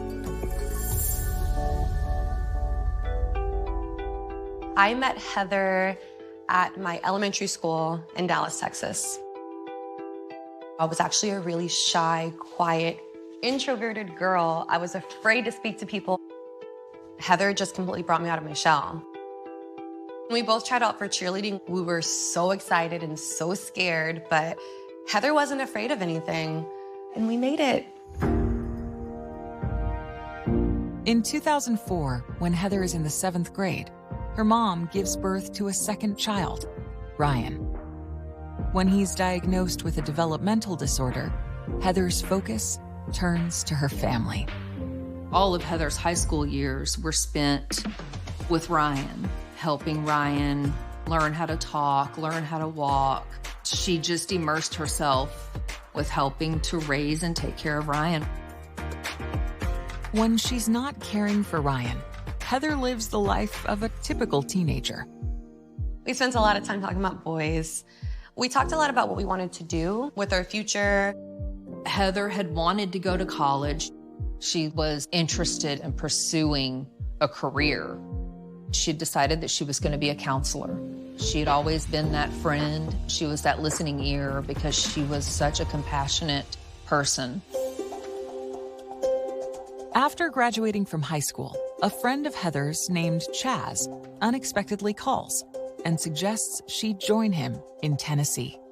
He told her that he was in Murfreesboro and that it was a great little town. It was also a college town, and that would give her a better opportunity to be able to go to school in a local place. I remember she packed up her entire car, and I was so depressed that she was leaving, but I understood and I admired her courage. In January 2015, Heather arrives in Murfreesboro, moves in with Chaz, and embarks on a new adventure. It was a friend situation when she went, but I think it turned quickly into a boyfriend situation. When Heather first moved in with Chaz, everything was okay. And so this was just a fresh start for her. My name is Kelsey Price, and I was Heather's best friend in the state of Tennessee. My first impression of Heather was, wow. I mean, I was in awe. She just gave off this vibe, this light about her. And I said to myself, this girl's gonna be my best friend. Kelsey helps Heather land a job in the offices at the Cove apartment complex, where they both live. We worked hard, but we also had a lot of fun.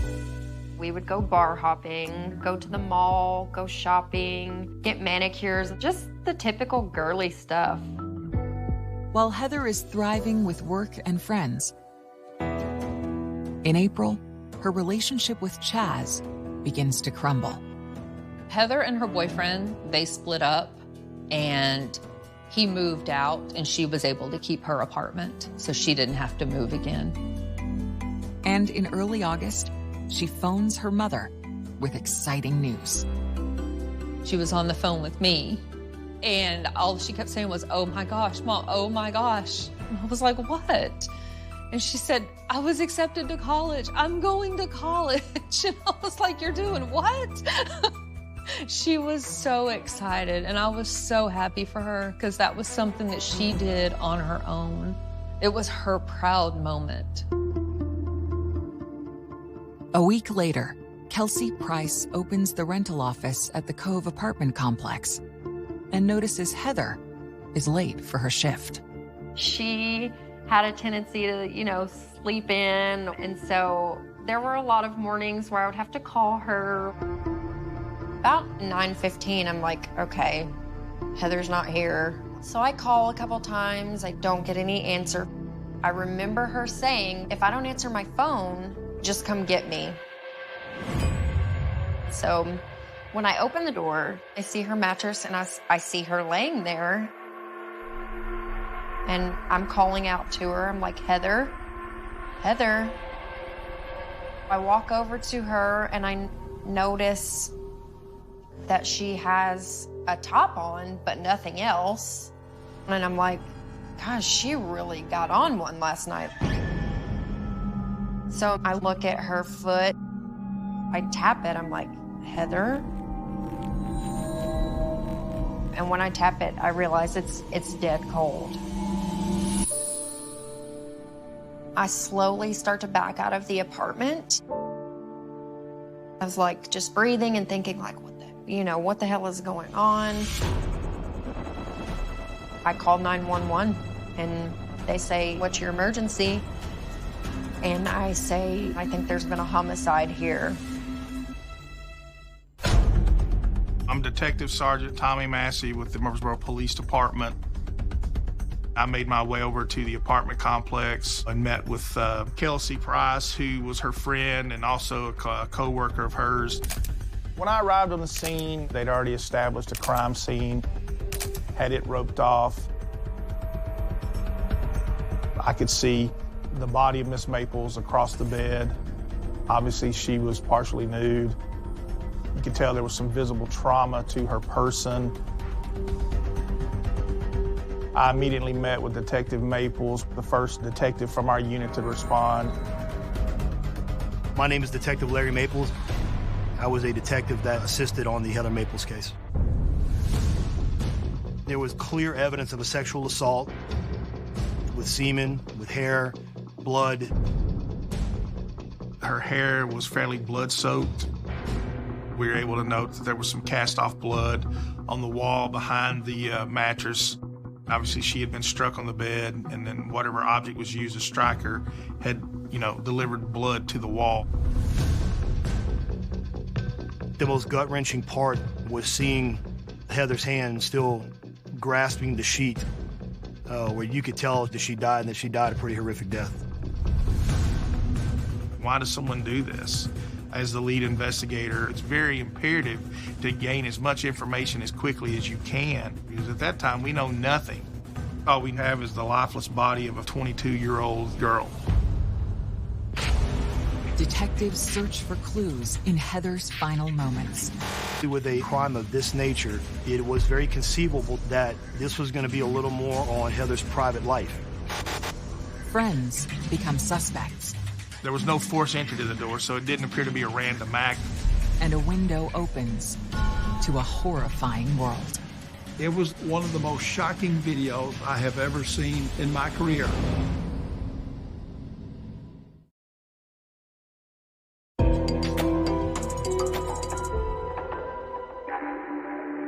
When investigators discover 22-year-old Heather Maples murdered in her own apartment, they begin processing the scene.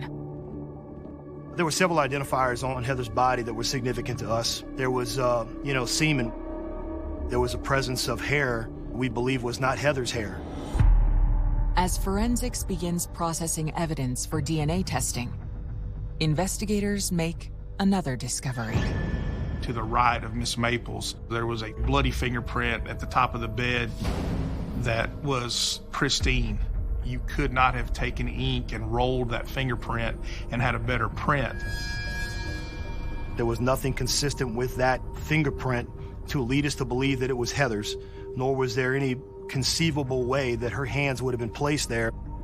Investigators process the print to compare to potential suspects and to submit to a national fingerprint database. And soon, they make another discovery. We were able to recover Miss Maples' cell phone at the scene. Without a passcode, however, they can't open the device. As they set out to gain access to the phone, they observe something else. We also noted that the windows were closed or locked, so the only way in was through that one front door. So no one forced their way inside, so it didn't appear to be a random act at that point. Heather's body is transferred to the coroner's office for further examination. With the support of Heather's best friend, Kelsey, Detective Massey then embarks on a harrowing task. One of the most difficult things to do is the death notification to someone's family that their loved one is deceased. I wanted to be the one to tell her. I wanted it to be from somebody who loved Heather and cared about her. Well, I called and I just said, Jennifer, are you sitting down? I remember her just telling me that Heather's gone. And I was like, where is Heather? Because I knew Heather was supposed to be at work. And then she said, Heather is dead. I just remember screaming, no, somebody's killed my daughter.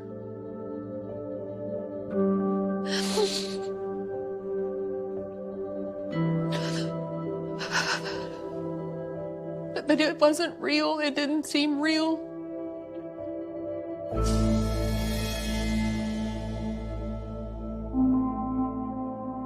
In his conversation with Jennifer, Detective Massey learns that the last time she saw her daughter was 6 days ago, when they spent the afternoon together in Texas.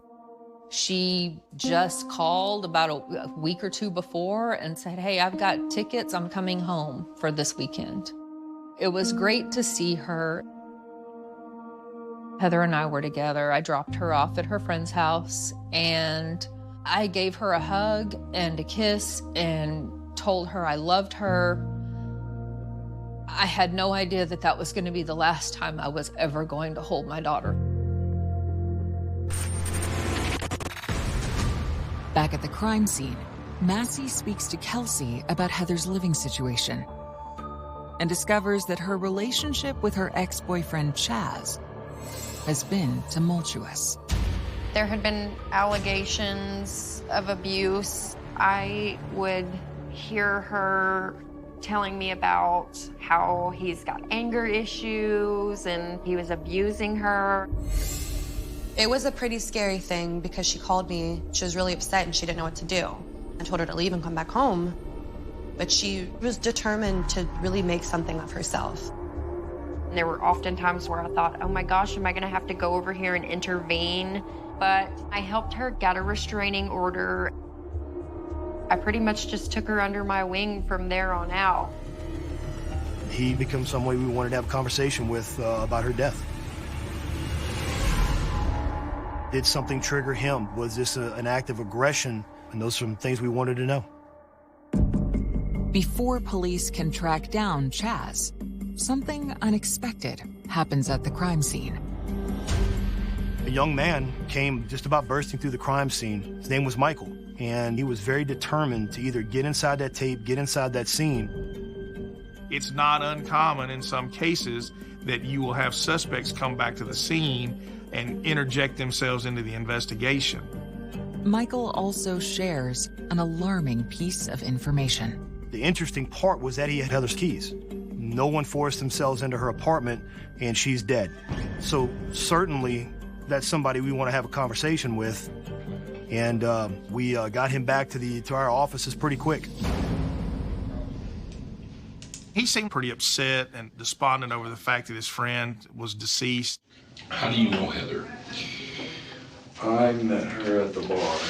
This is going to be rude, but I got to ask it because that sometimes details are important, sometimes they're not. The first night you met her, did you have sex with her? I did not. Okay. I've never had any contact other than a hug. I've never even kissed her. So you've never had sex with her? No, never. Okay. Michael may have had a little crush on her, but at the same time, he had a girlfriend, and I don't know if he ever acted on any of his feelings. Michael then reveals that before Heather was murdered, he spent much of the evening with her. What was the story on that? Yesterday, she asked me if I was off work, and she said she was hungry. I was like, cool, let's go to Old Chicago. Went to Old Chicago. According to Michael, after dinner, he went home, while Heather went to a local bar with friends. But later that evening, she reached out for help. She called me at 11:40. So 11:40 she calls you? Yes. Okay. And she tells me that I need to come to the bar. She really needs me right now. There's people hitting on her and she's really upset. And I was like, okay, I'll be there. We learned from Michael in the interview, there was a situation where she was being, if you want to call it, harassed by the young man by the name of Artavio. He was following her around and touching her, and I was like, man, why don't you leave her alone? Michael had some concern about because he felt like he was being a little too, I guess, pushy with Miss Maples that night in the bar about trying to maybe have some advances toward her. Shortly after the incident, Michael suggested taking Heather home. We walked out the door. She's like, hey, I want to handlebar. I'm hungry. Will you take me there? I said, sure. She orders biscuit, gravy, eggs, 2 eggs, and sausage. release Heather. When she was done, I drove her to her apartment, dropped her off. I watched her walk up the stairs, and she was like, "I'm gonna go." He estimated that time to be approximately 2:30 a.m. the morning of August 7th, and that was the last that he saw her. Her door had to have been unlocked, though. Why? Because she had her keys? Because she didn't have any pockets or anything in her dress. You forgot to give them back when you dropped her off. Correct. Investigators take Michael's fingerprints and a DNA sample and set out to determine if he's been truthful about his evening with Heather. We had ideas where she was, but again, knowing where she was and knowing what she's doing while she's there are very different things. We wanted to retrieve the video from Handlebars. They'd been out there to eat, and that was their last stop before he drove her home. The investigators pull the footage in question for insight into what may be Heather's final moments. We watch it in real time, just like you would a movie. You have to look at these videos and hopefully gain something from it.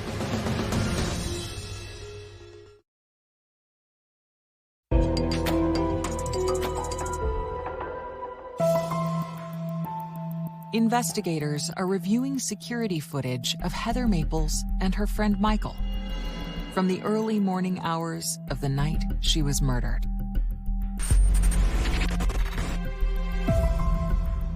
We're able to piece together through that evidence that she had been with Michael. We were interested to see what would happen next.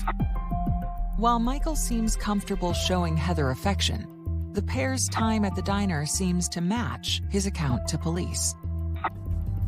But what happens after they leave remains a mystery.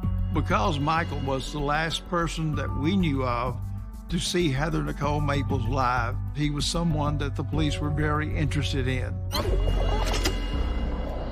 After reviewing the footage, investigators turned to the medical examiner's report for additional clues. They had ruled that the death was a homicide, and that the cause of death was strangulation and blunt force trauma to the head.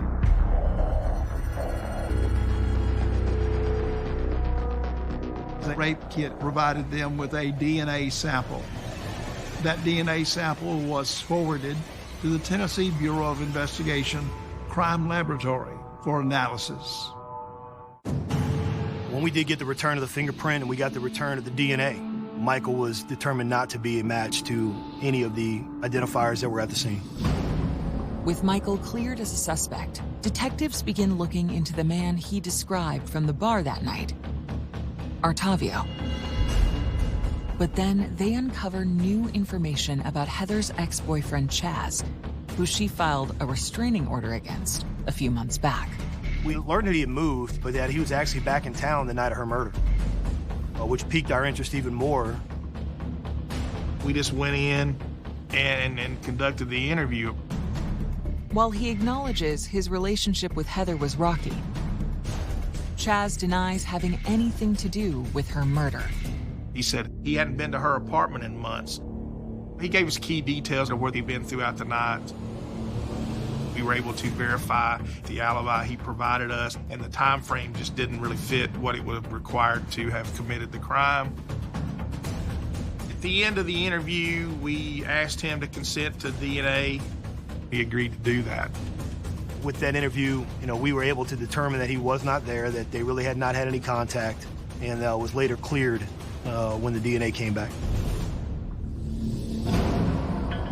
Later that day, with two potential suspects quickly cleared, investigators turn back to Heather's best friend, Kelsey. I felt like a suspect because I was the one who found her. And you described her as your best friend, right? Correct. What was Heather's lifestyle? Was she a big drinker? She liked to smoke a joint? She take pills? Was she promiscuous? She liked to drink. They wanted to get as much information about her and her life as they could. They wanted to know about sex lives, everything. According to Kelsey, after splitting up with Chaz, Heather's social world expanded. She immediately was so happy, so free. She could really spread her wings and fly at this point. She was just very charismatic. I think everybody was crushing on Heather. I mean, literally, she was like a boy magnet. She had men around her all the time, you know, staring and wanting. Kelsey begins listing off anyone of note that Heather has been talking to over the last few weeks. I told them about Brandon. She just met him and his roommate one night, not too long before that. She introduced me to them, and that was the only time I had ever met them, and I never thought about it again, really. Through the interview process, we knew we had a Brandon that she was hanging out with, or with a question mark, because no one even really knew who he was. He stayed on our radar. I'm in Texas, and I don't know any of these people. So we're kind of stunned. Did Heather make friends with somebody who would kill her? We had no idea. Investigators then turned their questioning to the night of Heather's murder. Okay, so during last night, which was Thursday night, do you text her, hear from her, talk to her, or anything? She Snapchatted me. I woke up and got a drink of water or something, and I saw that she had sent me a Snapchat. And the Snapchat was a picture of her and Artavio at the bar. They both look, you know, like they've been having fun. And so I went back to bed. That was the last thing that I ever received from Heather. Yeah, that was it. One of the concerns to us was the Artavio gentleman, because he had been with her that night. There had been a photograph of that. What can you tell me about him? I don't know a whole lot about him. He seems like a very nice guy. He's funny. You got any idea why she would send you a picture of her and Octavio, why that's a big deal? I think she thinks they're pretty good friends. Okay. It's conceivable that her suspect could likely be in her phone. Who do you tell your secrets to? Now you tell your secrets to your cell phone. Having not yet gained access to Heather's device, detectives turned to Kelsey for help. The detectives said, "We've tried everybody. We've tried Heather's mom to get her passcode. Do you know it?" And I said, "Yeah, actually, I do. I was the only person who knew it." So they were elated. When we went through Heather's phone, we were able to start piecing together a timeline of her last few minutes. Around the same time Michael claims he dropped her off, Heather sent a message to a name that investigators recognize. She did have a text message in the late morning hours that she had reached out to that gentleman, Artavio, asking him to come over to the apartment. Did he drive over and kill her?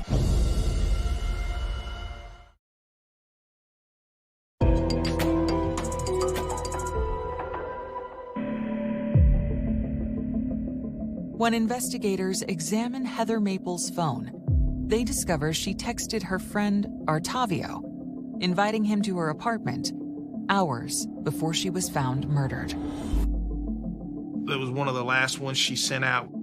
At least we know she was alive at this time because she reached out to him, that he could have been the last person with her. We wanted to talk to him in case he was involved. Artavio did know Heather. I don't know the depth of that relationship. We knew that he had been with Heather throughout the night. Okay, all right. What did you do yesterday afternoon? I went and hung out with Heather. We drank some tequila, and then we went to gyms for a while. Okay, and who is Heather? A friend of mine. We pulled him in to interview him. We realized that he didn't know that she had died. And so we used it to our advantage to see is it going to change his answers to the questions. I'll show you a picture, okay? Do you have any idea when that would have been taken? It was a little bit before we left to go to Jim's. Who took that picture? She took it. Do you know if it was posted or sent to anybody? It was on Snapchat. Massey then asks about Heather's late-night text. Well, if Heather says that you came back over after she got home, would we believe that not to be true? Yeah, I didn't show back up over there. Heather texted me at like 2:30 or something. Can I see the text? Yeah, but I was already asleep. I saw it this morning. Sometimes a lie is just as good as the truth. If you provide me with certain names of people you were with or locations you were at, and we can't verify that, then why would you be dishonest or untruthful in a case like this? People saw you go in the apartment. Phone records put you at the apartment. You were with her yesterday. Your picture was with her, okay? Because here's what I'm going to tell you at this point, Tate. I believe she texted you to come back over there. You went over there, and then something happened. No. And not only was this girl raped, she's dead. What? No way. Yes way, okay? And here's what I'm going to tell you. There's DNA all over that girl. It's going to come back, I believe, to one Mr. Tate. Won't come back to me. Once the interview had concluded, we asked him if he would submit to a DNA test. He provided buccal swabs that we collected. As detectives wait for the lab results, they investigate Artavio's version of events. As we say, everybody's a suspect until they're not. But we were able to determine that he did not respond because he had actually been with someone else, which made it easier to corroborate his story. So we had to mark him off the list as a suspect at that time. But at the same token, you're like, oh, that's kind of bad. Right now, we're back to square one again. Over the next few days, detectives circle back to Heather's list of friends in search of new leads. And one name keeps coming up. You got the mysterious Brandon guy from the bar, Could he have something to do with it? And could he have known where she lived? Could he be involved? And it was interesting looking at everyone's notes where Brandon was written down, or Brandon that was circled. And then later Brandon was circled twice. But something puzzles investigators.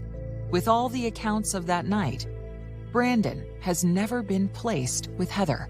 We didn't feel like we were at a total dead end, but we'd worked pretty much for 7 straight days nonstop on this case, hadn't taken very many breaks, hadn't slept a lot. Every day we had calls with the detective. He was very good at keeping us up to date. But it almost feels like you're living one of those TV shows. I was angry, I was sad, I was frustrated.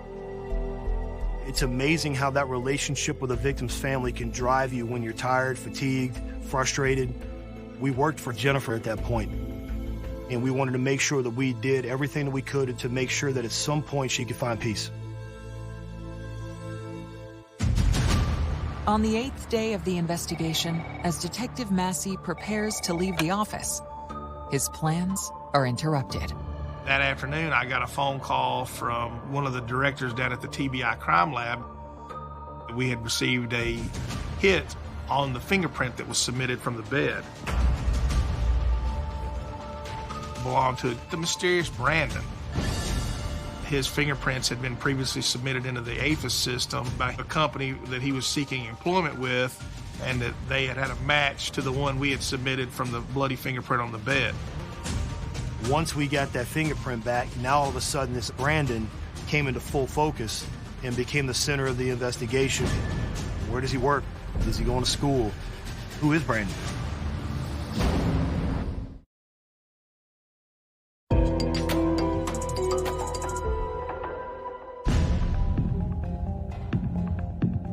Eight days after finding Heather Maples' body, police discover that a man named Brandon Bowling left a critical clue on Heather's bed. So at that point, we knew we were on to at least somebody that was there. So we spent that afternoon researching who is Brandon Bowling, where does Brandon Bowling live, how do we find Brandon Bowling. We were able to ascertain that he was employed as a driver at one of the local food establishments. He was actually working that night. I met him in the parking lot, told him we were working on a homicide of Miss Heather Maples. We asked him if he'd be willing to come to the police department and talk to us. What was his name? 14. How do you know Heather? We met at Jim's. Do you know when that was?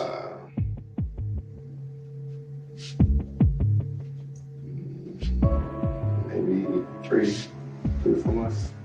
There are different ways to interview different people. Sometimes you have to be gentle with them, you know. I tried every technique you could, you know, to be his friend almost, to give him opportunity to have an out as to why it happened. Ever been to her apartment? I have been to her apartment. The times you had gone over there, did she have to let you in, or was the door unlocked, or do you remember? So I think she usually left her door unlocked, so. Let me ask you this, have you ever been sexually intimate with her? The first night? No, second night. Second time I met her. You hooked up with her? Yeah, we did. When's the last time you were at her apartment? That might have been in July. At that point, we knew obviously he wasn't telling the truth, because there's no way his bloody fingerprint gets there on that bed sheet that night if he's not been there in 2 months. And it was still wet when we actually got on the scene. Once we confronted him with physical evidence, you could see his demeanor change, his shoulders drop, head drops. You know you were there, you know what happened. So now you need to tell me so that I can understand. I don't know I was there. I don't know I was there. That's the thing. Okay, well then how did your bloody fingerprint get on the bed? There's no way I did anything. She just got accepted into college. Like, I was happy for her. It seemed like he was starting to collect the fact that, you know, he's had, that we know it, we've got it. I don't believe you don't remember what happened. Look at me, young man, because this is important. They can put you to death. Do you understand? Okay. Because this is the most important conversation you had in your life. The only way your bloody fingerprint got there is your hand's bloody. And you had your hands on her while you were raping her. Well, then tell me what happened. I thought several times throughout my interview with him like he was on the verge of confessing, but he never would. He never would come off of anything other than he'd not been there. At the end of the interview, we asked him to consent to DNA because we told him it could clear the case if he wasn't truly there. And I want you to just take one at a time. You're gonna basically stick it on first on your right cheek, swirl it around. While investigators await the results of the test, based on the strength of the fingerprint evidence, they make their move. After he basically would not tell us anything that we needed to know. Well, I'm gonna tell you what, at this time, Brandon, you're being charged with first-degree murder in the death of Heather Maples. Okay? He was subsequently charged with first-degree murder that night. To build their case, police file a subpoena to access Brandon's phone. Detective Massey then makes a call. It was uplifting, calling Miss Hunter and telling her, I just booked the man into jail that may have murdered your daughter. Because at least at some point, maybe she found comfort in that. Detective Massey called me to let me know that he had caught someone. And it was a sigh of relief. But again, we had no idea who he was or why did he do it. I mean, that's the one question that I still have is why. I still don't know. When investigators gain access to Brandon's phone, however, they gain chilling insight into his motive. This is a perfect example of the things you can't unsee. What was in that phone will be with us for the rest of our lives.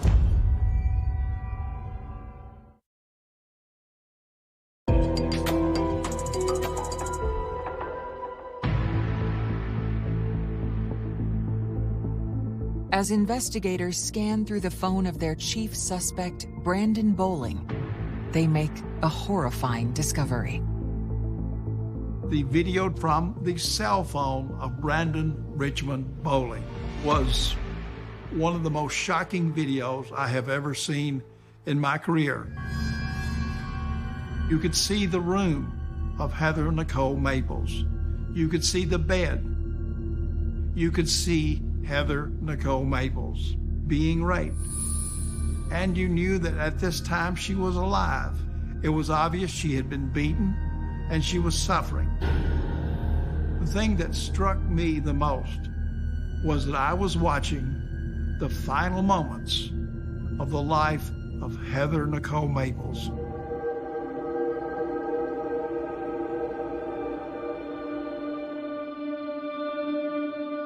As parents, you want to know what happened to your child.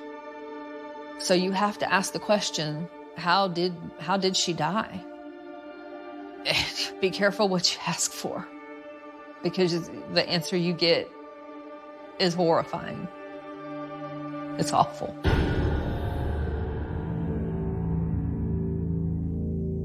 And I think about how lucky we were to get a bloody fingerprint on a bed. Had we not got the fingerprint back, I don't know. Maybe we would have caught him, maybe we wouldn't have. I don't know. There's always the possibility that we wouldn't have, and maybe somewhere down the line continue to do what he did. In February 2018, Brandon Bowling pleads guilty to the murder and rape of Heather Maples. He is sentenced to 40 years in prison without the possibility of parole. The day that the plea deal was signed, I read a victim impact statement. I viewed that statement as the last time that I would be able to speak for my child and what her loss meant to us. I forgive Brandon Bowling for killing my daughter. From that day forward, I learned, don't worry about anything and pray about everything. It in no way meant that I forgot what he had done. I'm supposed to forgive, and so that's what I did. I tell you, there was hardly a dry in that courtroom. Once the hearing was over, we went out into the hallway, and his mother walked over to me. She was heartbroken. I was heartbroken, and I just gave her a hug. And we both lost our kids that day. I wanted her to know that I understood her pain. Years later, Jennifer remembers her daughter's last trip back to Texas and her final moments. So it was great to see her, that her accomplishments that she had been working on were coming to fruition. She was happy. You know, I can look through videos and I can look through pictures and she's smiling. You know, there was always a light there for her, for me. She was an amazing person, a contagiously, beautifully incredible person. Our last time together was at the office at work the night that she went out. We got off at about 5. We walked home together. And that walk home was the last walk home I ever got with her. She's definitely forever in my heart and in my mind all day, all the time. I can never forget her. She's literally one of the best friends that I've ever had. If you love somebody, you gotta hold them tight because you never know when your last day with them is.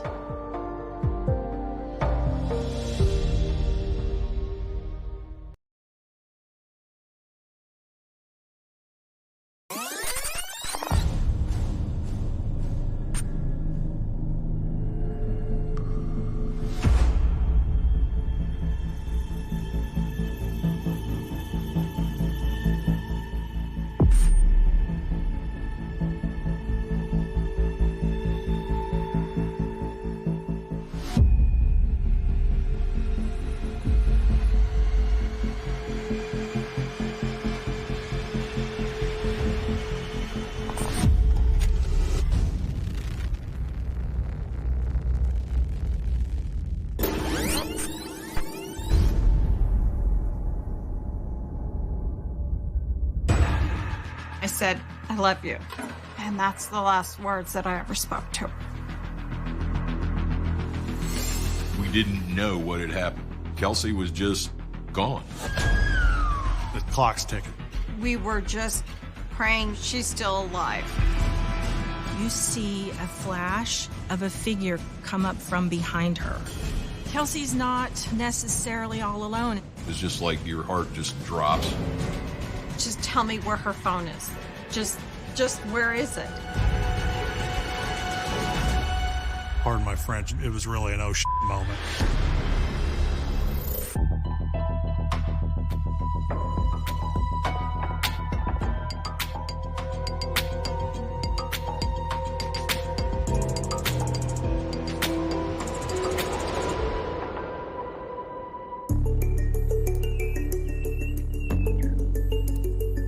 May 25th, 2007. Overland Park, Kansas. 18-year-old Kelsey Smith is graduating from Shawnee Mission West High School. I remember the day clearly when Kelsey graduated. We were very proud of her. My name is Missy Smith, and Kelsey Smith is my daughter. Her boyfriend, John, had an air horn, and when she walked across the stage, he had hit the air horn. There was a lot of noise and clapping and stuff. The principal asked her, "Is that your hooligan family?" And she was laughing and said, "Yeah, that's them." I'm Greg Smith, and I'm Kelsey's dad. You know, I was happy that she graduated. I was happy that she hit that milestone. It was a neat night to see that. Kelsey was born May 3rd, 1989. She was our third daughter. She was very inquisitive. She got the nickname No-No because she was always into things. Kelsey was very, very outgoing, even at a young age. We had 5 kids. She was the middle child, so she went out of her way, I think, to be noticed. I met Kelsey in middle school. She was very loud, and at first I thought she was kind of bossy, but like not in a bad way. I'm Megan Lang. I'm Kelsey's best friend. We were in marching band together. We both played clarinet. It was a lot of fun. Every year, the marching band played at halftime at the football games. She took a lot of pride in that. During her senior year, Kelsey's life changes when she meets her high school sweetheart, John. When she first met him, she's like, "Hey, there's this guy, and he is so cute, and he's just awesome." And I was like, "Oh, cool." John was over at our house all the time once they started dating. I mean, all the time. They went to senior prom together. We all got a limo. Kelsey had this big, beautiful yellow dress that looked just like the Disney princess Belle. And we had so much fun. After graduation, Kelsey and me were super excited to go to K-State. I had always assumed that Kelsey would go to Kansas University because John was going to KU for college. And I told my wife, "Who do you want to bet moves first? Is it going to be Kelsey or John that changes schools?" On June 2nd, a week after her high school graduation, Kelsey is excited and getting ready for a big date. She and John were going to go out that night. It was their 6-month anniversary, which I had no idea was a thing, but apparently when you're 18, it's a big deal. Kelsey said that she had to go to Target to get a gift for John before they went out that night. And while she was there, she talked to her mother, Missy, on the cell phone. It was about 7 o'clock in the evening.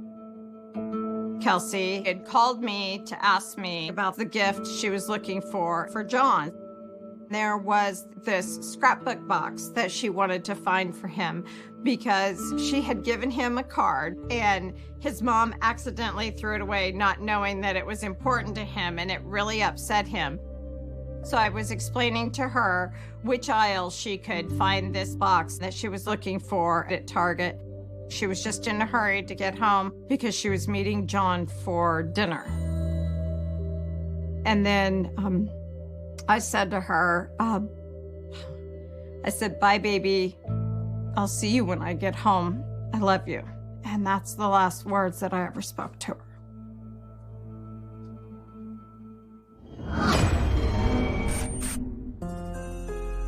A short time later, a little after 7 p.m., Kelsey's boyfriend arrives at the Smith family's home. John came over to the house to pick her up for the date. He was so excited, but Kelsey wasn't there. Started calling and texting. But she's just not answering, and I just knew something was bad. A veteran police officer, Kelsey's father doesn't waste any time trying to find her. Kelsey's older sister, Lindsay, and John got in a car and went out looking for Kelsey. In the meantime, I started calling police departments and asking, "Hey, have you had any accidents or traffic stops with this car or whatever?" And I remember Lindsay calling and saying, "Hey, Dad, we found her car. It wasn't at Target. It was at Oak Park Mall across the street. Kelsey wasn't there. It was just her car." We knew something was wrong. And then Lindsay said, "John wants to get inside and look around." I said, "I don't care if you have to tackle him. Don't let him touch the car. I'm calling the police." Patrol officers respond to the call at 10 p.m. I'm retired Detective Sergeant Bob Miller with the Overland Park, Kansas Police Department. Kelsey's car was located on the opposite side of the mall, a good third of a mile from Target. The mall was closed, and it wasn't even parked in a parking stall. It was just kind of parked in a dark spot.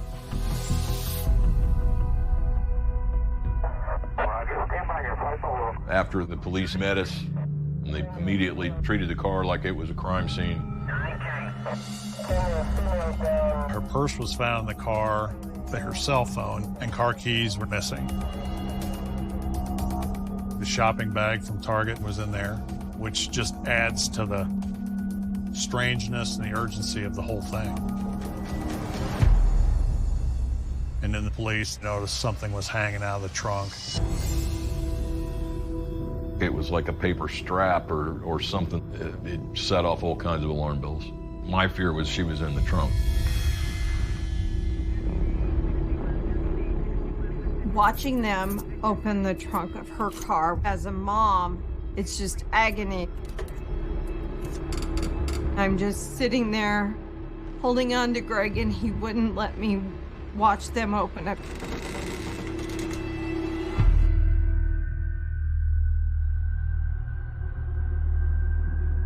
But it was empty. She wasn't in there. And then when she wasn't, you're just like, where the hell is my kid? The car was towed to the Johnson County Sheriff's Office Crime Lab, where they started processing for fingerprints and for DNA. And then the police asked us to come down to the station to be interviewed. I'm Detective Candace Bridges, and I work the Kelsey Smith case. When I first arrived at the station, Kelsey's family was there. Her boyfriend, John, was there as well. Everyone was on a heightened sense of alert. Kelsey was, by all accounts, a good kid. Her father, Greg, was a law enforcement officer himself, so he knew when to raise a red flag to let us know this was something serious. They brought us into an interview room, sat us down in there, walked out, closed the door. I looked at Missy and I said, "You know why we're here, right?" I said, "We're suspects." The Smiths tell police that Kelsey left for Target around 6:30 p.m. and was supposed to meet John sometime after 7. But she never showed. The timeline lets us know what she did before she went missing, which may sometimes hold the key as to why she was missing. And that became more important when we interviewed John a little bit later. John told us Kelsey's very excited about going off to college. But what John says next catches investigators by surprise. John told us they were going to split up when they went to college. That's a highly emotional situation between John and Kelsey. We asked, was she upset? Was she upset with him? At that point, we were thinking John did something to her. The race to find Kelsey. First 24 hours pass and you become more anxious. Clues buried in Kelsey's final moments. We were dumbfounded. I just lost it. I just fell apart. And a suspect's chilling statement. And he goes, yeah, I saw her. She had great legs. And just my skin started crawling at that point.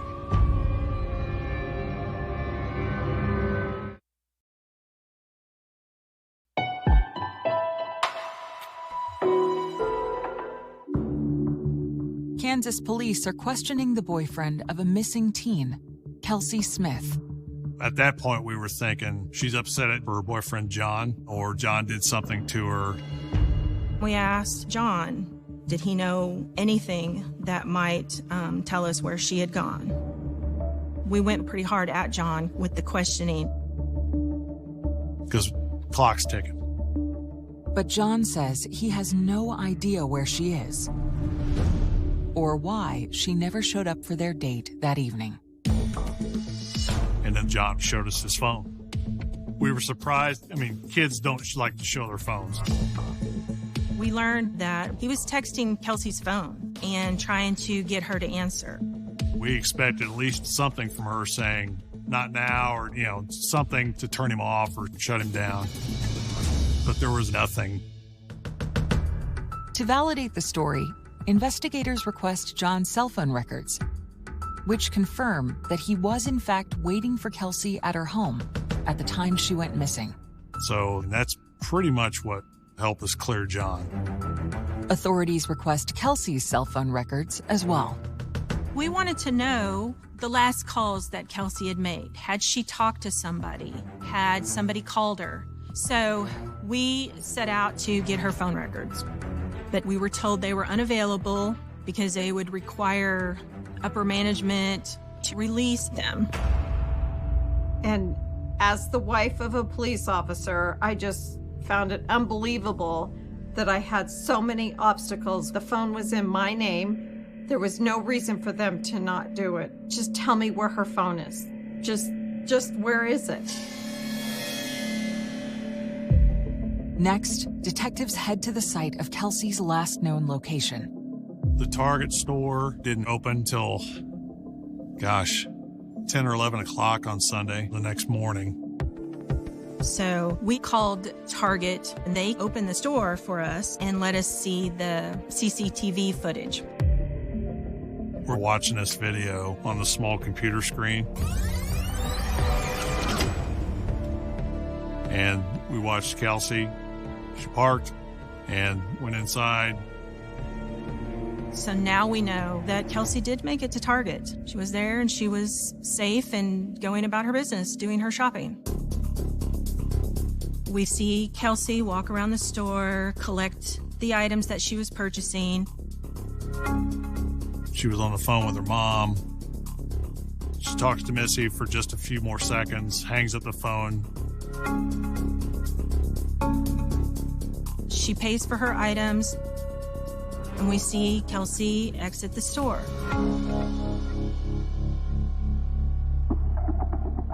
The video shows Kelsey walking out through the doors, and then the next view is the camera in the corner of the parking lot near where her car's parked. The outside video shows Kelsey walking to her car, putting her items in the passenger side door, and getting in the driver's side door. Then she drives away. And that's the last time you see the car. Everything looked normal, just business as usual. But investigators can't rule out something more sinister. We couldn't say for sure that we had a missing person taken against their will, or if we just had a young lady who wasn't ready to be found yet. Will this fleeting glimpse of Kelsey offer any clues to help find her? We went on with the investigation because we had a girl to find. At the time, the family had already started searching the neighborhood.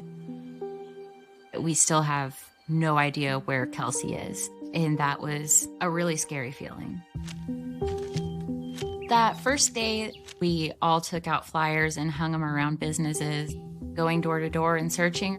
Hundreds of volunteers will set out again today, passing out flyers looking for Kelsey. I kind of just went on autopilot. I was also mostly running on energy drinks and no sleep, and it was a mess. While the search for Kelsey continues, detectives are busy following up on their next lead. The next morning, when the Macy's store opened, we obtained their video footage of the parking lot where Kelsey's car had been found late the previous evening. It is VHS tape, so it was pretty poor quality. It's so grainy and it's dark, and the only light in the picture is the low watt lighting in the parking lot. And then a little bit after 9 p.m., you see the headlights of Kelsey's car coming in and then parks in the dark. Then you see the door open, a figure that you can't exactly make out gets out of the car and walks away. We could tell that it wasn't Kelsey that got out of that car and walked off camera. You could just see the way they walked. It wasn't the gait of a teenage girl. Investigators believe the figure is male. So that was a surprise to us. We were dumbfounded.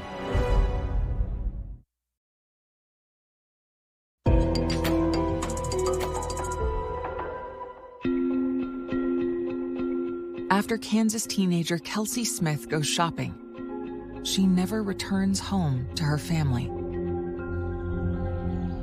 Up on a wall that was 15 by 12. Rather than viewing it on a CCTV screen, which is a smaller screen, this time we watched it again with a different perspective. She goes to the store. She comes out the doors and she's walking to her car. She puts her items in the passenger door and then walks around the back of her car. We expected to see her get in the car, back out, and drive away, just like what we had seen on that small computer screen. Then, just a split second before she shut the door, you saw a flash. The second you saw that flash on the video, I felt that rush, the room got very hot. At that moment, I believe all of us stopped breathing. You could have heard a pin drop. I remember turning to someone and saying, "Did you see what I saw?" As Kelsey's opening her driver's side door, you see a flash of a figure wearing a white shirt and dark-colored pants come up from behind her.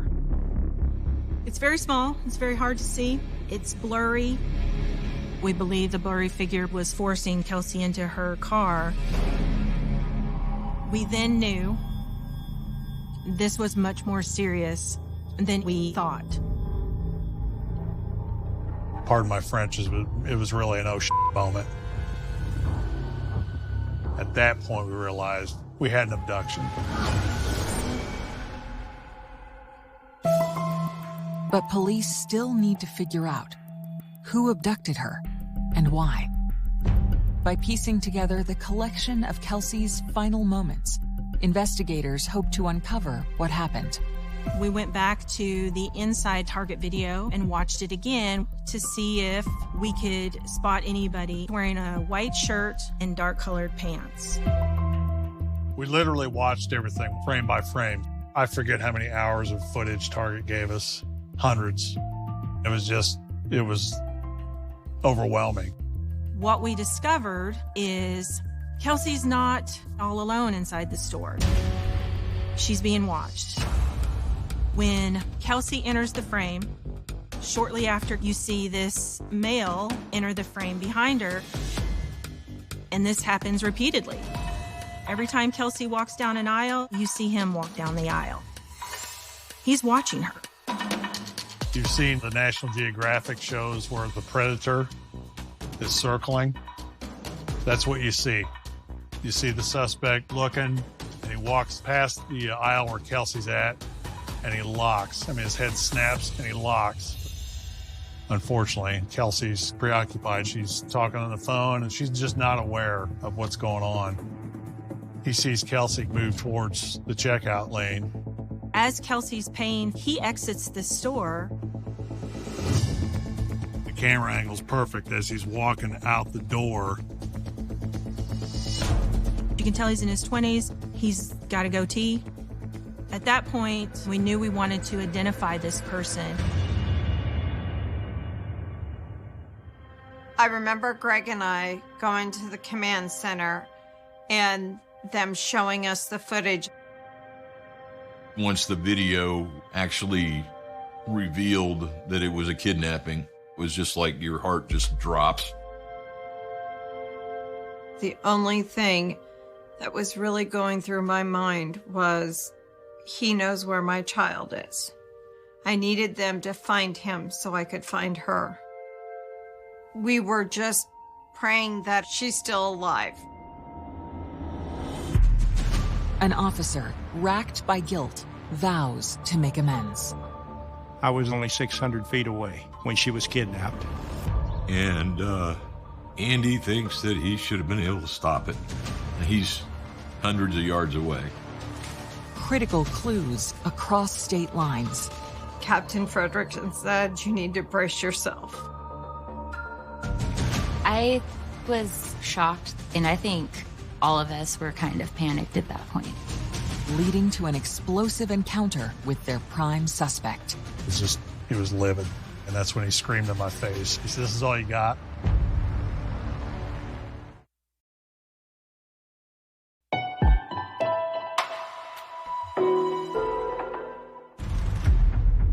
After combing through surveillance footage, investigators identify a suspicious white male who is following Kelsey Smith and may have even kidnapped her.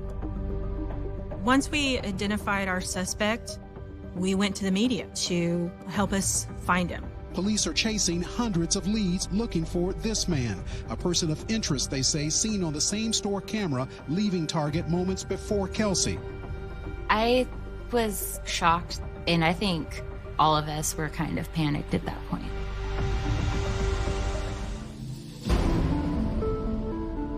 As Kelsey's story quickly becomes national news, one local in the community is working hard to help find her.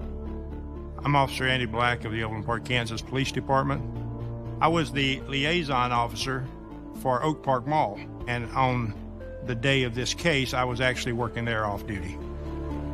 The evening Kelsey disappeared, I was doing the habit of smoking a cigar, taking a break outside the corner of the building, and that's when it happened.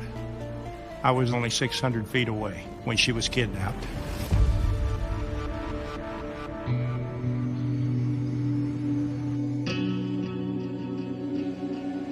And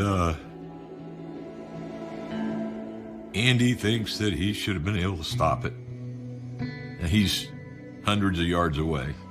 Nobody anywhere expects him to see what's going on and be able to intervene. But to this day, I think he still blames himself. It weighs heavy on me. I just wish we would have caught him. Plagued by guilt and determined to find Kelsey, Officer Black volunteers to work the tip line.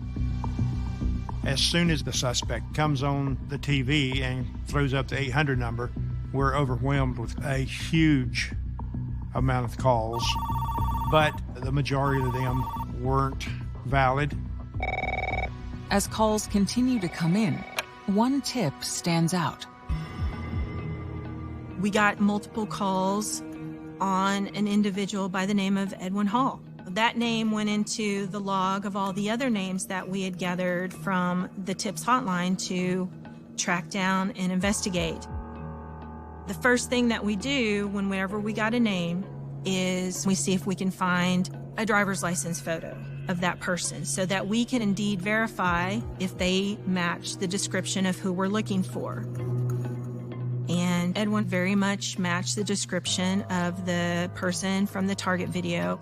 So Edwin Hall was put to the top of the list. He was a local resident with a couple of different addresses on file. We ended up going to an old address that he no longer lived at, so we couldn't find him. But law enforcement soon homes in on another suspect. We got several calls calling in to say that that individual resembled someone they knew by the name of Jack. As you can imagine, just having the name Jack in a metro of over 1 million people, that's not necessarily going to be your best lead to track down. Authorities have 2 potential suspects, but can't track either one of them down. Then, on June 6th, 3 days after Kelsey's kidnapping, investigators catch a break when another tip comes in to Officer Andy Black.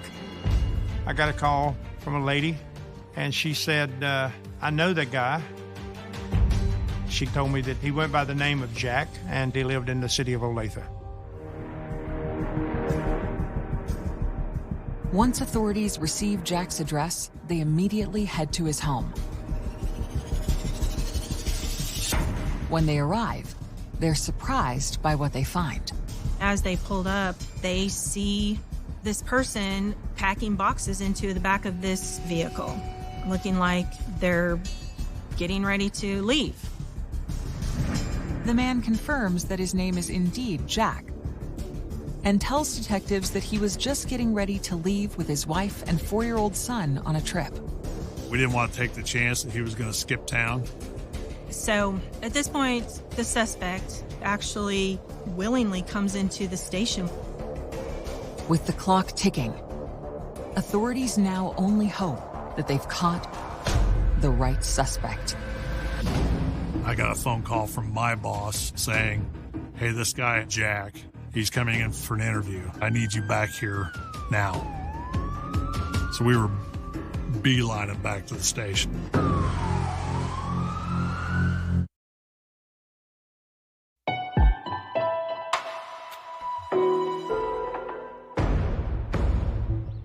Four days after the abduction of Kansas teenager Kelsey Smith, authorities track down a 26-year-old suspect named Jack. When questioned, he reveals something surprising. As he's being interviewed by investigators, he admits that he goes by the name Jack. That is his nickname that he's given himself. And then he gave his birth name, Edwin Hall. So that was a surprise to us. Investigators realized that Edwin Hall is the same person that the tip line had received numerous calls about, and that detectives have been trying to track down. It all started falling into place as to this was our person that we were looking for. And then that's when they started with some very pointed questions. Detective Miller shows Edwin a picture of Kelsey in order to gauge his reaction. Edwin denied ever seeing Kelsey, but then we showed him the surveillance footage, and at that time he says he's the guy on the video. While Edwin acknowledges going to the store, he insists he's never seen Kelsey. So he offered up DNA, fingerprints, anything he could do to help eliminate himself, which was quite surprising. And the county took those fingerprint cards and his DNA swabs. Despite Hall's willingness to provide evidence, Detective Miller persists. We went back in, and I basically just put her picture on the table. It was the picture of Kelsey inside Target. And I mentioned to Edwin, I said, so you never saw her? Very attractive young lady, you know. I'd give her a second look, you know, so I kind of went locker room talk with him, and he bit. And he goes, oh, yeah, okay. I saw her. She had great legs. And just my skin started crawling at that point. He claimed he noticed Kelsey, thought she was pretty, and watched her, but then also claimed he left and never saw her again, doesn't know what happened to her. And I said, now you're saying you saw her. Why didn't you tell us that before? But a smug Edwin refuses to answer. In order to charge him, Detective Miller needs more evidence. I knew he was lying, but was going to be let go. In the meantime, investigators catch an unexpected break when a waitress calls the tip line, saying she recognized the man's picture on the news. She called the police and said, that's the guy. That's the guy that was bothering me in the restaurant. The suspect, he went in there before he kidnapped Kelsey, and he was being real rude to the waitress that really upset her, and the manager asked him to leave the store. Then the man leaves without paying his bill. And he did like a dine and dash. Upon hearing the news, Detective Miller immediately notifies his suspect. I told Edwin, we're holding on to you. We're gonna book you for the theft. And so they took him downstairs where he was being booked. And Edwin was literally in custody and laughing at us. He said, this is all you got? This is ridiculous. I'll be out in 48 hours.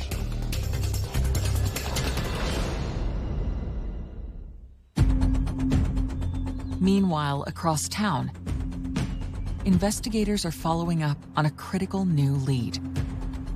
As soon as Kelsey was reported missing, we immediately started requesting her cell phone records from the wireless carrier, but we were told they were unavailable.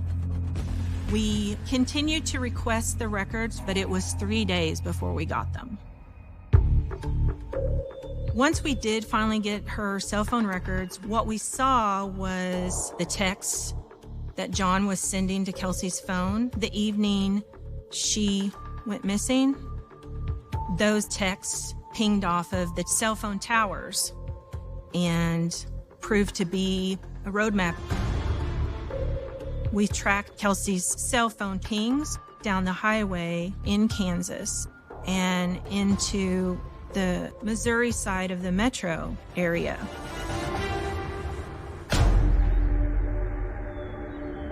The final ping on her phone was in a wooded area known as Longview Lake.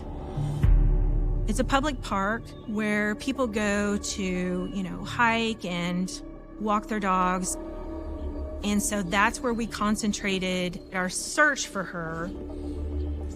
45 minutes into their search, they make a gruesome discovery when they find a female body that was hidden from view. She was covered with branches. Her clothes had been taken off. She had a nylon belt around her neck. It appeared as if she'd been strangled with that belt. Although they'll need a DNA test to be sure, the body fits Kelsey's physical description. Then we realized that she's been the victim of a homicide. So now we go into full investigative mode of building our case.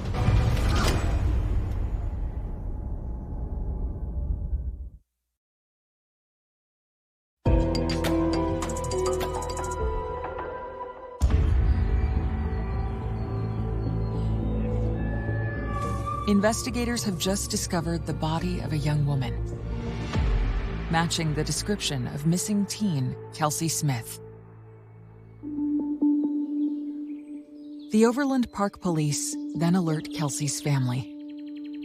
We got a phone call that day on June 6th about 2 o'clock in the afternoon that said, hey, we need to come talk to you guys from the police.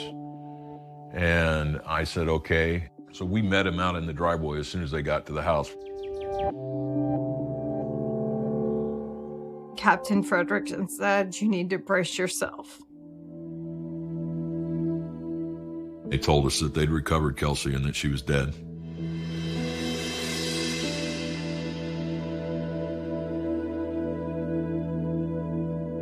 And I just started screaming, not my Kels, not my Kels. But it was my Kels.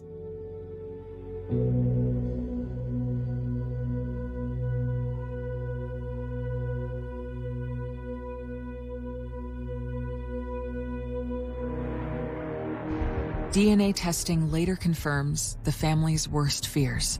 The victim is Kelsey Smith.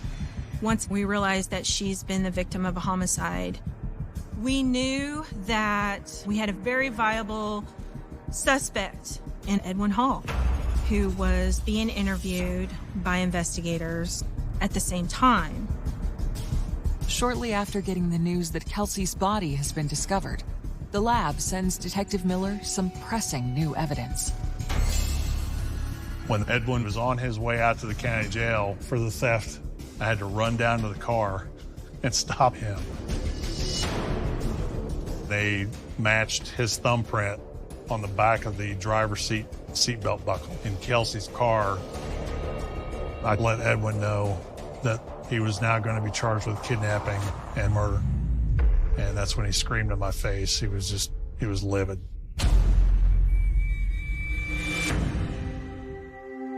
The next few days were just a blur. We were heartbroken, but there was also kind of relief that we had actually found her.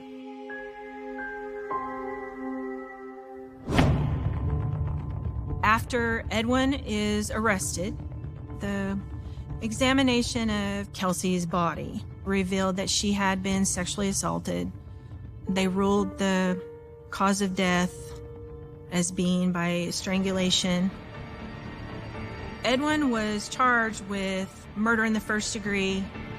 He was also charged with rape and sodomy. It wasn't until a year and a half later that we go to trial. Edwin decides to plead guilty to the charges in order to avoid the death penalty. As part of the plea, Hall agrees to answer some lingering questions. It was a long time coming for the family to learn what happened to Kelsey during her last moments that night.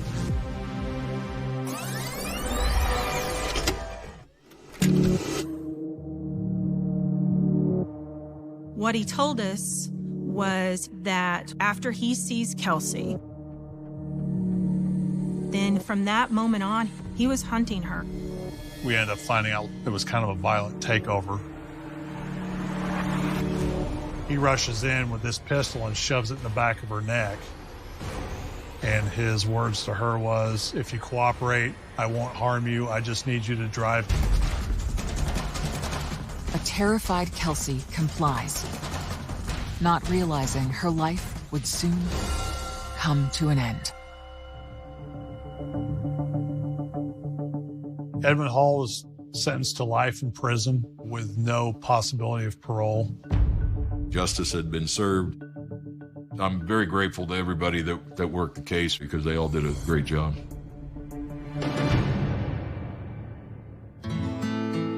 With the murder case behind him, Greg will forever cherish the time he spent with his daughter, just hours before she disappeared. June 2nd, 2007 started out as a fantastic day. I had all the kids and we went to a festival every year called Old Shawnee Days.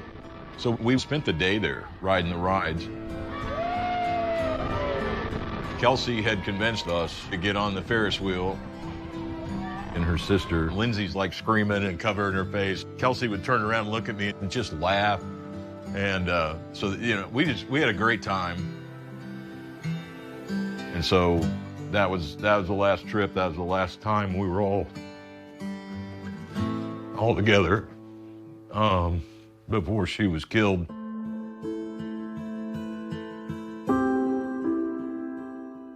As for Megan, she'll always miss her best friend. Getting married was really hard without Kelsey. And literally right before I walked down the aisle, Missy brought me this little charm thing to hang on my bouquet that had pictures of me and Kelsey on either side. And then I ugly cried really hard. She's like, no, like, don't do that. So she was definitely incorporated. Missy will always be grateful for the moment she shared with Kelsey just before she disappeared. And I was fortunate enough to talk to Kels. She was at Target. She's getting this gift for John. I said, I love you. And that's the last words that I ever spoke to her.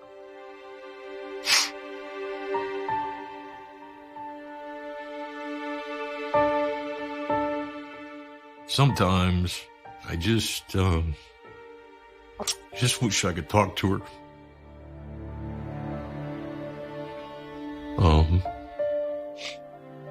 I miss her.